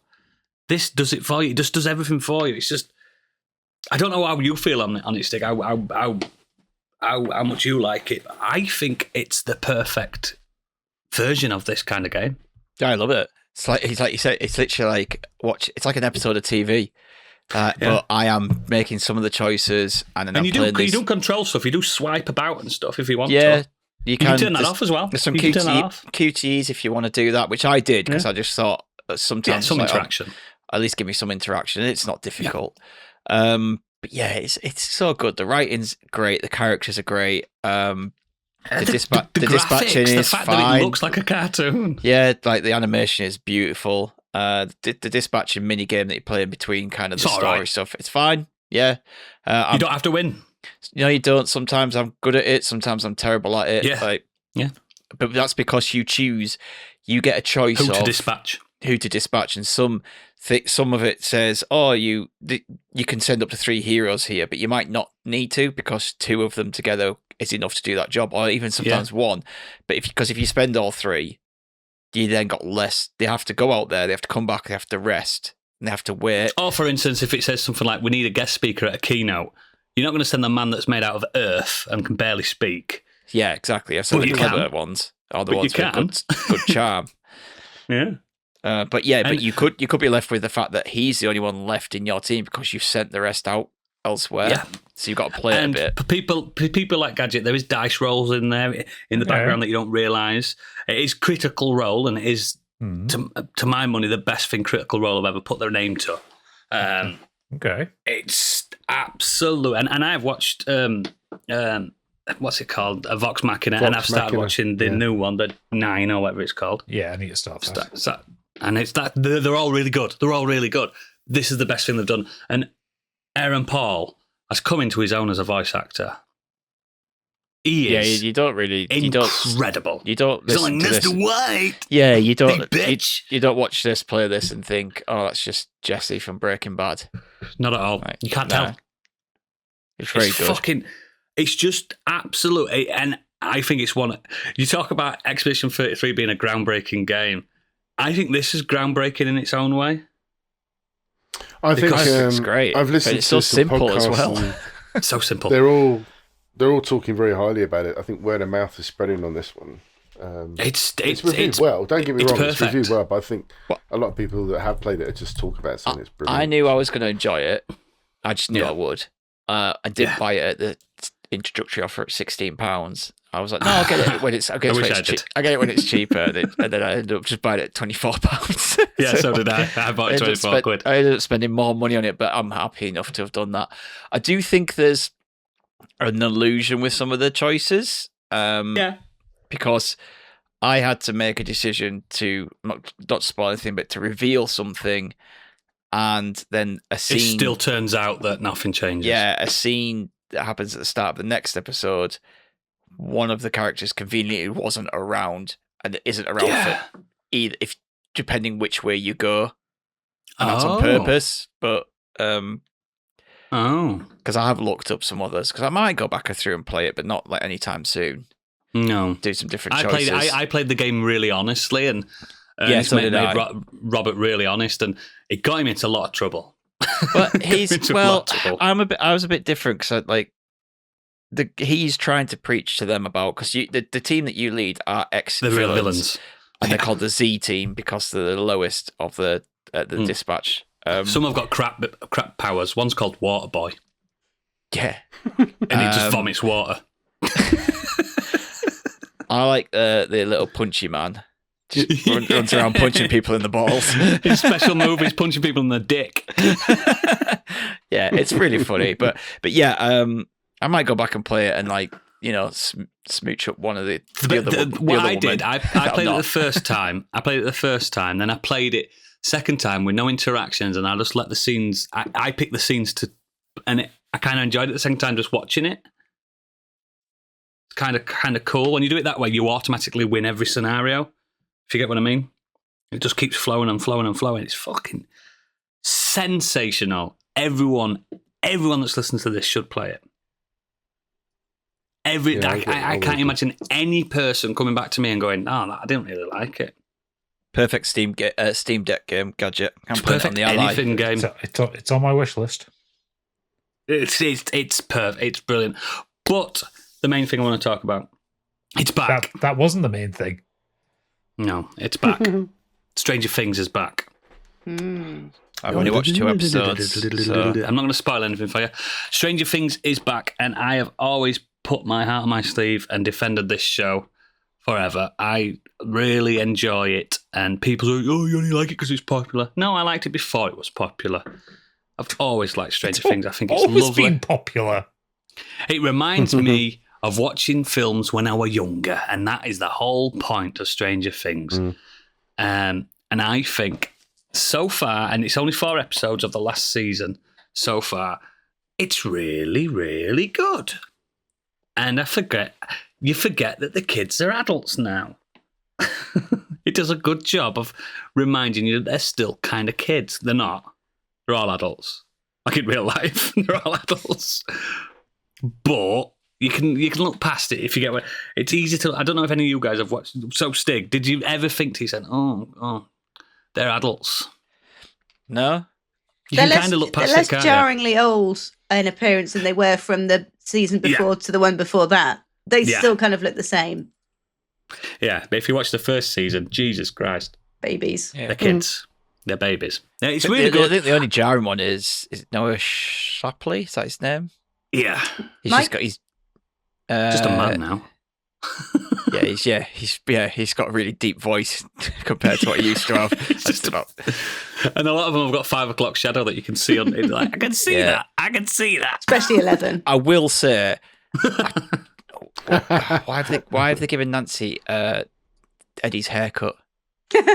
I thought every time she's running around in a leather jacket with that big hair, and I'm like, it just looks like Eddie. And I'm like, why have you given her that hair? I thought they'd given her Ellen Ripley haircut.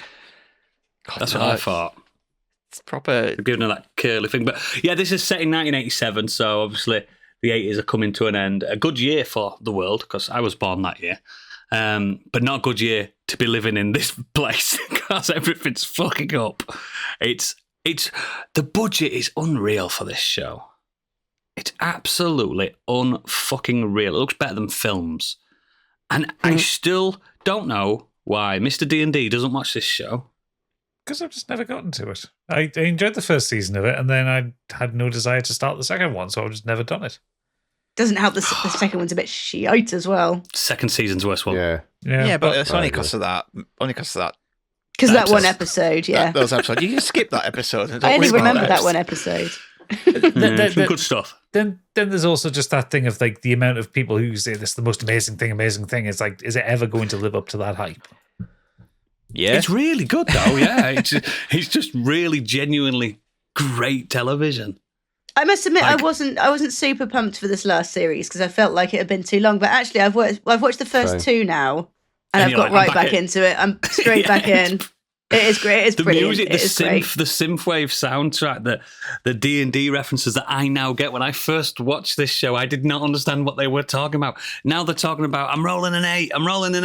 They're going very hard with the D&D references this season, I noticed. Much harder, really deep cuts. Really deep cuts. It was on about prismatic ray, wasn't it? Yeah. Prismatic spray, and I was like, I know what he's on about. They've put it under the adventure with Wizards of the Coast. tied to Stranger Things. So yeah, I've got that D&D thing they've got. Do any of you watch Netflix with like skanky Netflix like me? Do you watch it with the trailer with the adverts? No. So I do because I'm poor. There's a free advert. There's an advert that's before every episode, and it's a Doritos advert, but it's a very specific UK one because it's set in a studio, and they've digitally de-aged, I should say, Challenge Annika Rice. Do you remember her? Yeah. Challenge Annika. Actual Challenge Annika is on this Doritos advert. It's fucking brilliant. She was in the 80s and stuff. She was in the 80s. She was the queen of the 80s. Yeah, I have the ads. I have ads on Netflix, but I haven't seen that ad for some reason. It's normally right before it starts playing. It's a Doritos advert. It's of Annika Rice. It's a kind of like blink and you'll miss it type thing. But they do mention her by name. They say, "Oh, Annika," and I'm like, "That's Annika Rice." I just genuinely think it's up there with the best stuff they've done as a company, Netflix, and the hype does live up to itself, I think. And yeah, I can see how annoying it'd be like when people were like, "Oh my god." It like spiked Metallica, for instance, in the last season because people have just discovered Master of Puppets. I get that can get annoying, but if you just ride with it, like when me and Stig we just ride with Cobra Kai, you just ride the wave, just enjoy it for what it is. Never dies. It never dies, but this is not on a level like Cobra Kai. Don't get me wrong. This is Spielberg style fucking 80s caper. This is up there with the fucking bat, and it's just brilliant. I just really fucking love it, and I'm hyped for the conclusion. If those kids were karate chopping the Demogorgons, this show would be. It would just be another mind flayer my ass. Yeah, crane kicking. Yeah, it's really good. It's really fucking good, and really cool twist at the end of this part of the show. Saying there's a twist, there's a spoiler in itself, Oodles. There's always a fucking twist. Really good. Twist. I really enjoy it. It makes stuff like The Witcher look like child's play, especially the recent Witch. That's bad. But yeah, really good. Who else am I missing? Candy. I've had the most candiest month because I didn't see you last time, so I've been away for a month. I've had the most candy of months. So if you think my taste is terrible, then don't worry. I don't talk for long. We do. It's almost over. So the first thing I did is I went to see Dogma, the 25th anniversary at the cinema. Mm-hmm. Does it still hold up as Kevin Smith's best film? It is. In my opinion, yes, it is. Certainly compared to Tusk. I love Dogma. I don't understand why it gets a kick in.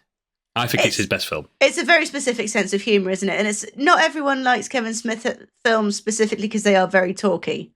That's why I like them. Very strange mix between being very, very talky and very, very silly. And you have to be a person of the 90s, I think, to really kind of enjoy it. However, I took Acid Pearl. She's never seen any Kevin Smith. I thought you just said, I took acid before going in. I took acid. Well, more on that so later. Much better. I took Acid Pearl. She's not really seen Kevin Smith films before. She has seen Tusk. I said that doesn't really count. She's fully into it, which is exactly what I was hoping for. She experienced Jay and Silent Bob for the first time. She started on a high, Buddy Christ, and it was great. The best part, I am now old enough to partake in certain substances to enhance the Kevin Smith experience that I wasn't... the first time round. So the beginning of the film, I took a little edible. And little something.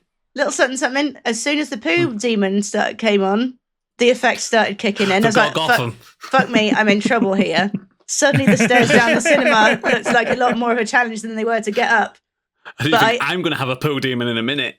Exactly. But I really felt like I experienced the Kevin Smith film the way it was meant to be experienced. And I think it's after Dogma he started smoking weed, didn't he? I think it was because he was quite old when he started smoking weed. But yes, it was later in life. You can tell it inspired him. It did change his film somewhat, but seemed to understand the stoner sense of humour without being a stoner, which was because I think it's because he was surrounded by them. Yes. So yeah, it was nice to kind of live vicariously through somebody who'd seen it for the first time. I did that thing. Wild. I don't know if you ever do it when you're at the cinema with someone. You have to like look to your left and keep checking the person's enjoying it. And she was there in the same. The best barometer for Dogma is the opening crawl about the platypus. If you're not laughing at that, Yeah. you're not going to. The noble That's it. You may as well platypus. go. Yeah. Yeah, you got 5 God's pages. mistake. Yeah. God's little mistake. If you want a fun rabbit hole to fall down as well, start Googling to find out why that was Linda Fiorentino's last film. Oh, I know. I don't. Oh, I know why. Oh, I've read her story. Yeah, Yeah. It, actually a weird world web, that one. yeah, it involves some FBI, some Secret Service, and some blackmail. Wow. Oh, Yeah, she was. yeah. She did Men in Black 2, this, and disappeared. Yeah. Men in Black 1. She wasn't in Men in Black 2. Men in Black 1. Men in Black 1. Yeah, Men in Black 1. Oh, yes, you're right. Yes. So anyway, that was a fun experience, experiencing it the way God intended, I think. The second thing I've done, very candy film, I watched Death of a Unicorn, which is an A24 film, so I'll give it a punt and listen to this cast. I saw the trailer to it.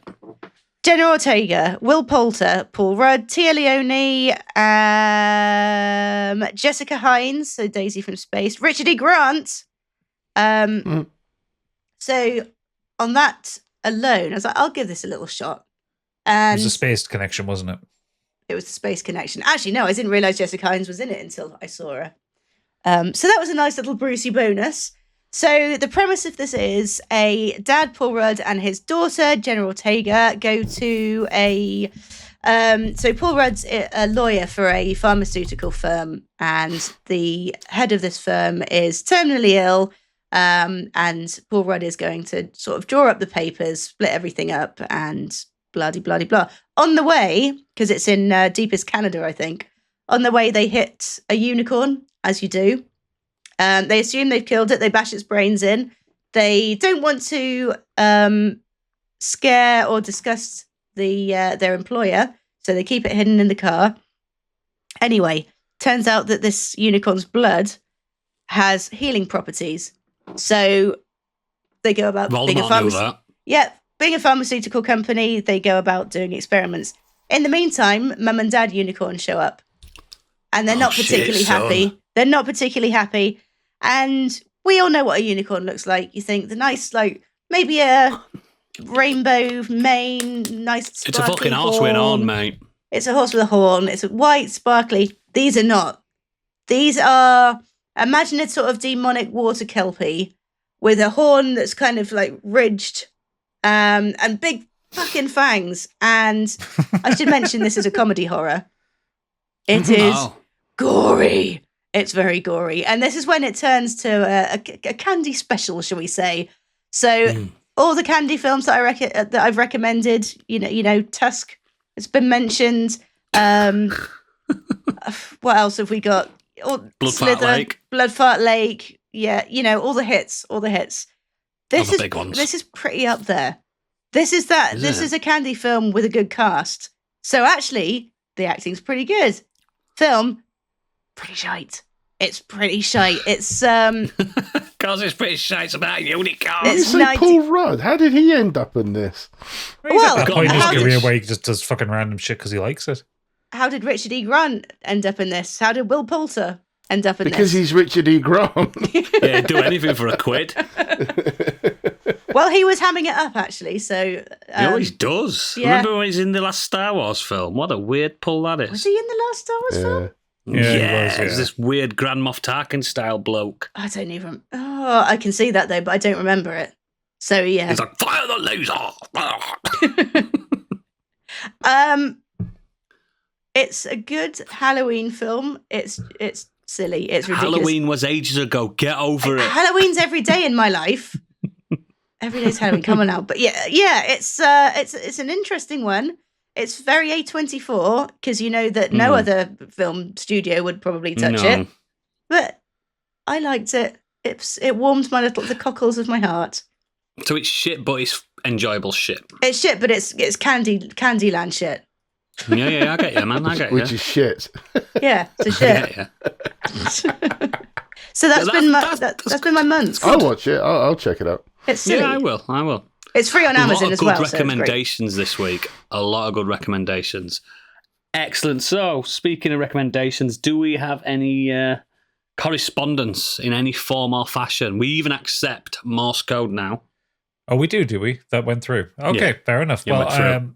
We'll start off with just the traditional emails. Yeah. Xenos has been on, and she said, "This week I've been playing 2 games I haven't touched in a decade. That might sound like an exaggeration, but according to my Steam history, it literally is 10 years in one case, 10 and a half in the other. Specifically, Wow. I've been back to Supergiant's 2014 release Transistor, It's a good game. and to the 3D remake, or to normal people, the DS version ported to PC of Final Fantasy III. Another good game. I finished FF3 on the DS when I was in secondary school, but I never really made any progress on the PC port when I got later on, and I fell off Transistor well before the end, so I thought it'd probably been long enough for me to go back to these by now. I'm not that far into either of them, but I'm making progress, and I wouldn't really be surprised if I finish Transistor before your next episode, presuming I can keep myself focused on it, which is a big if. The other thing I have to mention for now is that one of my friends keeps accidentally giving me reasons to buy an entirely new game, which I'm currently trying not to buy at full price because it's fucking expensive. More on that at a later point when I inevitably buy it, but probably in a Christmas sale if it gets discounted. I'll explain when that happens. Mystery. I'd love Like to a know what went through her mind to suddenly think, I'm going to play Transistor or It's a good game. Because it's Final a fucking Fantasy good 3. No, They're both no, good the fact that they games. haven't played it for so long. How do you suddenly go, I'm going to go back to that all of a sudden right now and play that? I do it when I'm I thought I was skint. bad enough at playing old games. I do it when I'm skint. If I'm skint, I look at my old things, and do you know when you can do it on PlayStation or you'd Switch where you go bought first when you bought them 10 years ago? I'll do that and I'll go, oh yeah. And it's, do you know what? Always at the bottom of my PlayStation list, Killzone Shadowfall. And I'm not re-downloading that. But I don't think going back to that, though, that's the difference. But I just love that thought process. It's amazing. It's a good thing to do when you're skint and you just want something to play, but like Final Fantasy 3 is a good game. There's barely any story to it. It's a very mechanic-driven game, and Transistor's quite a beautiful little game. It's not very long. It's really good. Moving on, Mike Halstead has said, strange things have been happening this last fortnight. Beck got me watching I'm a Celebrity, Get Me Out of Here for the first time, and I don't mind. What's wrong with you people? I don't mind the rapport between contestants is good, and there hasn't been anybody I actively dislike. In fact, Angry Ginger's even gone up in my estimation, from comforting Jack Osborne about his dad and telling him it's fine because men cry too. We do. Hang on, how the fuck's he written this? Not one of the Morse code ones. Yeah, because it then goes, he just says, to calling the host dickheads, I can't stand Ant and Dec, I don't find them funny and can't understand how people do. It's like he's missing a sentence in the middle of it. You're doing great, Pet. You're doing great. The strange things continued as I platinumed a game. I'll wait whilst you recover from that shock and then disappoint you by telling Congratulations. Winnie waving. you it was thank goodness you're here. I don't need to go into it. It's been covered lots, but I'm happy with my platinum trophy nonetheless. It's an easy platinum, but it's also a very fun game. And very Yorkshire. It is. It came Oh, out on shit, man. PlayStation Plus this past month. It's definitely worth a play. Tiny Tom's Tiny Pies. You won't get tinier. It's a good game, man. Another game that absolutely does not tell you what you're doing. No? Just walking do around it. fucking slapping the shit out of West Yorkshire. Just do it. Just do it. Shit, man. Dungeon Crawler Carl update. I'm on book 6 for the second time now, and it's still fantastic. And this is and Gadget. This is your bi-weekly reminder to start He Who Fights with Monsters. All right. I will still not listen to you. Moving on to more Doesn't odder, succumb to peer pressure. moving on to more odder stuff now. As on Thursday, we watched the first 4 episodes of the latest season of Stranger Things, and wow, I was really impressed. I don't want to Yeah, spoil. Don't want to spoil anything, but I can't wait for Boxing Day for the next part. And after 5 traumatic days, we found our lost cat Loki, who had been locked in a neighbour's garage on Saturday, and he's back home safe, well, and Loki. fixing his Yay. hunger issues. Oh. I met Loki, he's a lad. I mean, it's like, I've been in here for 25 minutes. I say, I've not been fed for 5 days. I will kill you, human. I will shit in Cats your can last shoes a and long cut your time. throat. We did that once. We locked a cat in an attic once years ago, one of our old cats, and they can last days without eating. And then they come down and just carry on their lives like nothing traumatic has just happened. Very strange creatures. Our cat does that. He just wanders out. He's away Yeah, for like fucks a off. day and a half, maybe 2 days, and then he'll Comes back. burst. You all right, everybody? Middle of the night, you'll just hear wow, wow, wow, wow, wow, wow, wow. Cat's back. Yeah. It's wild. And last up, we have Harajuku Boy Angry Kurt. Hi, Emmy Crew. The last 2 weeks, I went to Japan, where I had a great time and had the chance to catch up on a few films on the plane, and that's why he's a Harajuku Boy. Oh, where was my invite? Hatsune Miku boy. It's Angry Kurt. So he starts off, The Materialist, decent romantic drama with good performances and a ton of style, but the plot was incredibly predictable about 5 minutes in. Mm. I don't remember what The Materialist was. Just only came out a few months ago. Oh, that's why. Yeah.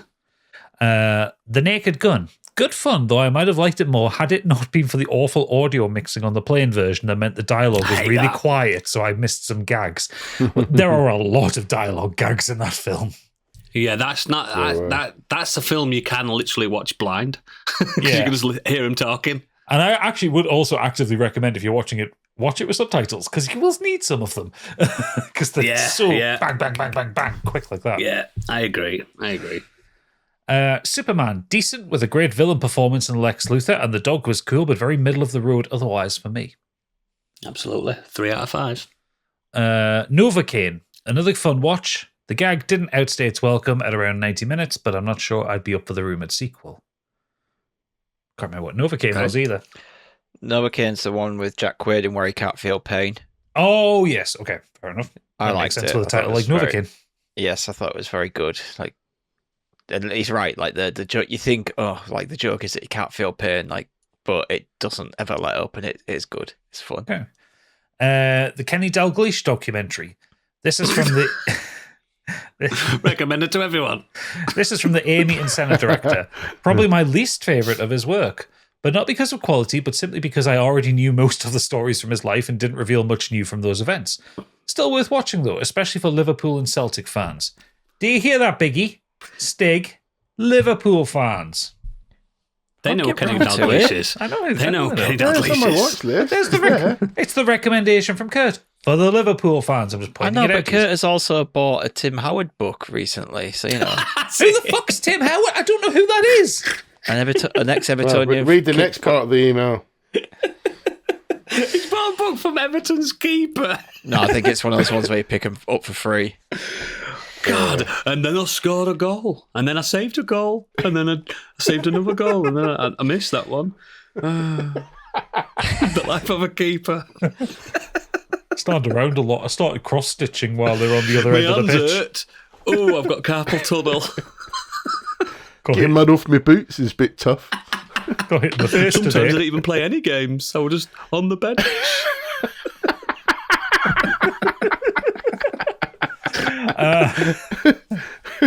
This is not taking the piss out of you, Kurt. This is taking the piss out of keepers.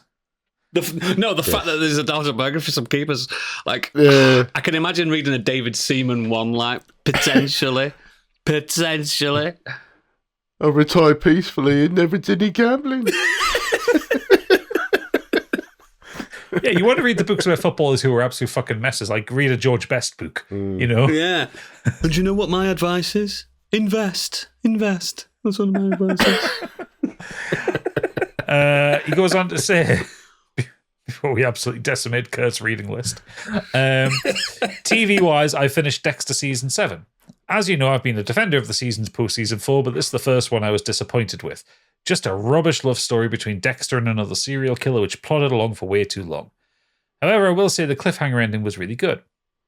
I've also been enjoying Pluribus, but not as much can be said without spoiling it.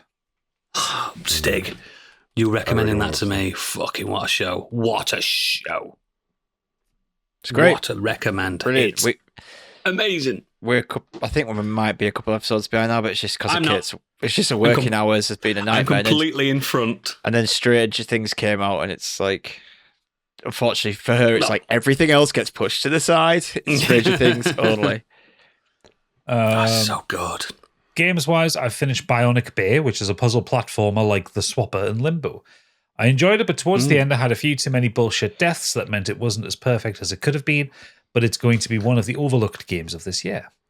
Another overlooked game from this year is Teenage Mutant Ninja Turtles Tactical Takedown, which I finished also. That's quite the mouthful of a title. If you liked Into the Breach and Tactical Breach Wizards, you will enjoy this game. Why didn't I know about this game? Very similar gameplay to those, though perhaps not quite as deep and nice and breezy at around 8 hours to complete. Finally, book-wise, I read Ledley King's autobiography, which was good.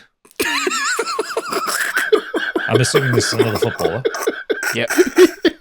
What team? Spurs. Where do we start? Spurs. Okay. Mainly Spurs. Burnley. Burnley. I'm sure he did a stint at Burnley. I'm sure I might be wrong. Though it was slightly alarming to see him randomly give praise to Boris Johnson. He's a good guy, apparently. My ex-boss, Boris Johnson. Okay, fair enough. Kurt, that's quite the fortnight you've had, and you, at no point did you discuss what you did in Japan. I want to know about Japan. He read footballer books. I want to know more about Ledley King. What happened there? I do. I'd love to know. But has he read the Dion Dublin one? It's supposed to be a fucking firecracker. Who the fuck's Dion Dublin? Oh, anyway, thanks for your feedback. As always, links to all our extracurricular activities are in our show notes. What we got coming up, Stig? Because Christ, I'm ready to retire. Well, we are well into our Mission Impossible series now, and That's some great content. Yeah, this month we will be covering Mission Impossible Rogue Nation, and as well as that, there should have been a Patreon episode gone out. Gadget. That might have been my fault. Gadget got drunk. I got drunk and I got busy. I will put 2 out this month. That sounds like he got a shag, doesn't it, Candy? I got drunk and I got busy. Got busy. Man, I had a shag. And we are Put his hands to work. looking at the possibility of trying to do what we did last year, but we will see if we can figure it out. We'll let you know on that one. Yeah. Regardless, you'll get a Christmas episode, be it live or not. Yeah. We'll see. Cool. This is usually where we end it, but we haven't had her on for a while. Let's have a little cheeky Candyland. Just to mention, sorry, if we manage to do our Christmas episode live, it will be on the 18th. Yes. But yeah, just due to logistics and people having been busy, it won't be on a weekend. And people having jobs. Yes. People having lives and jobs. And Candy demanding a 4-week Christmas holiday. I know. Well, what are you going to do? It's mainly her rider that she expects at these Christmas episodes. I don't understand why she needs 9 dressing rooms. And blue M&Ms. One for ridiculous. each. One for each item of clothing. Smurfs. You never wear 9 items of clothing. You don't own 9 items of clothing. I don't think I do. No. I see you wear the same ghost t-shirt day in, day out. Anyway, speaking of ghosts, it's time for Candyland.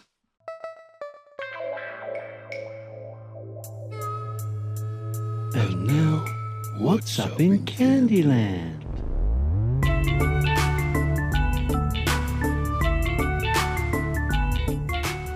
Forgotten what it was now.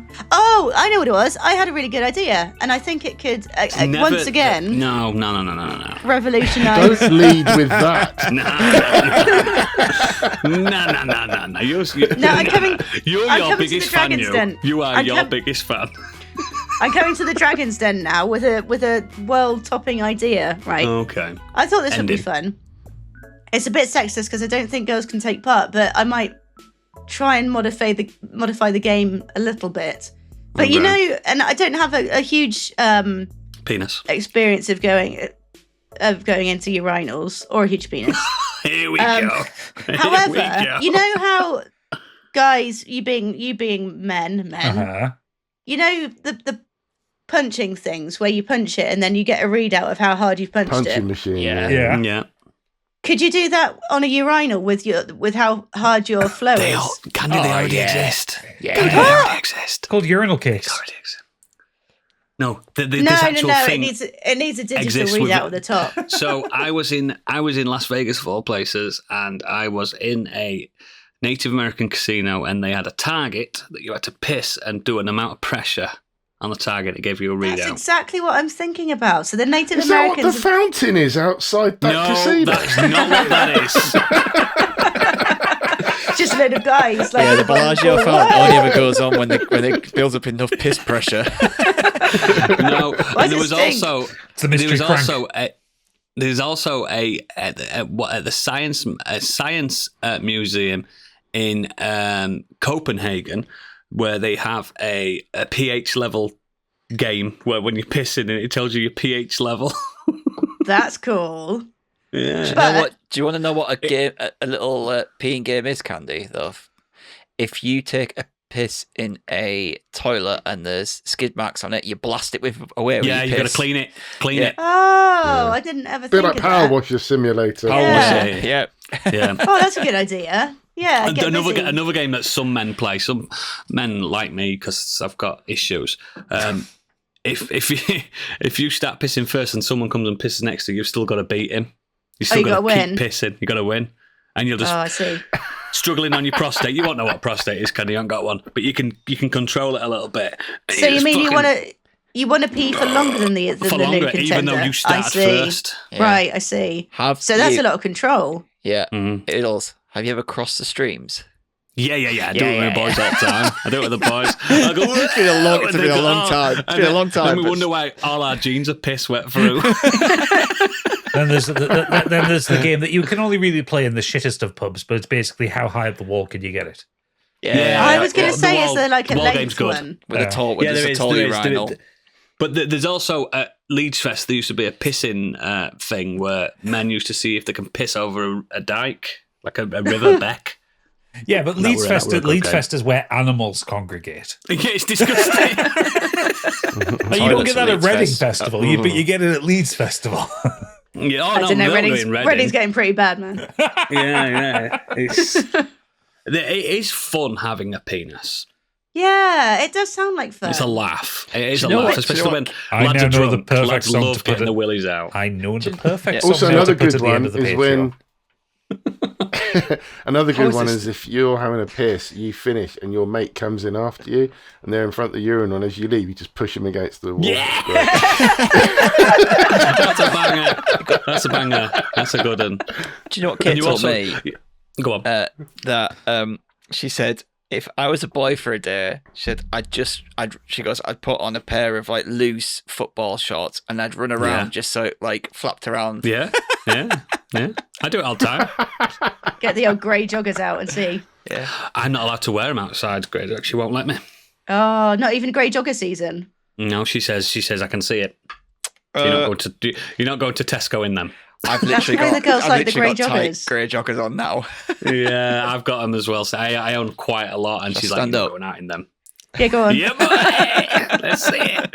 Yeah, she won't let me go out in them because she says if you start getting brisker with your pace, you can just see it. That's when flopping. you can see it. Yeah, you can totally see it. Yeah. Like them. Yeah. Anyway, I had a Big point fan. to do.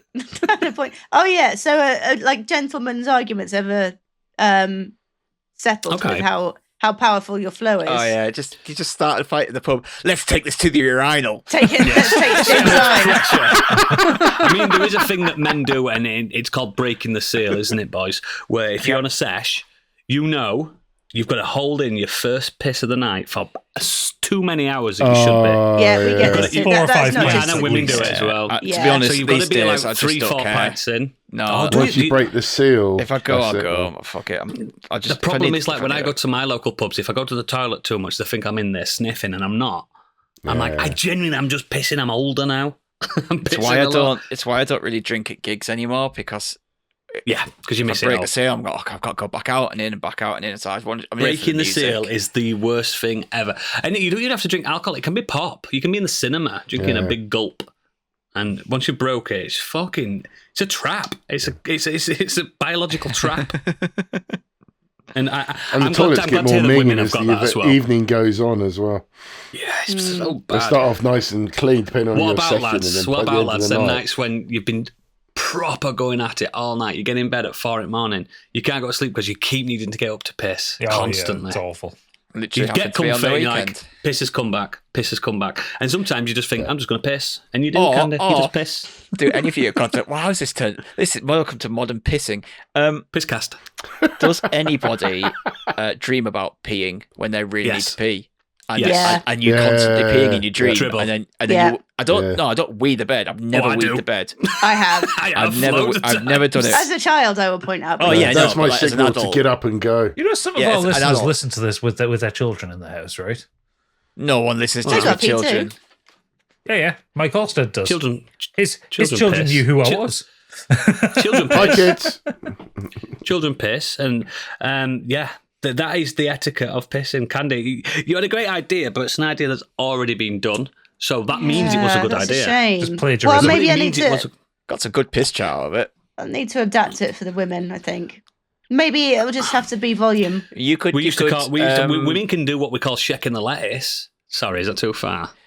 could Shaking. install shiwis. Shiwis. You could do it with shiwis. You're right, but Yeah. then the shiwi doesn't really. It's not. There's no pressure, is there? There's no pressure. It just kind of dribbles down. In fact, you have to be quite controlled with the shiwi Yeah. because Lot of if you go too fast, It's you a know, delicate. like it's a delicate and then thing, you get isn't it? then you get a whirlpool and yeah. Fantastic. Thank you for that. Just a minute, was. Thanks for that auspicious Candyland. If you are not a patron, this is the end of this piss-sodden episode. Just what a conversation to just go into. If you are a patron, there's more. There's more piss to come. No more piss I chat. think people have missed this Candyland stuff. I think she's come back with an absolute banger. See, you miss me when thanks. I'm gone. Bye. In fact, she's Bye. missed it. Bye. Bye.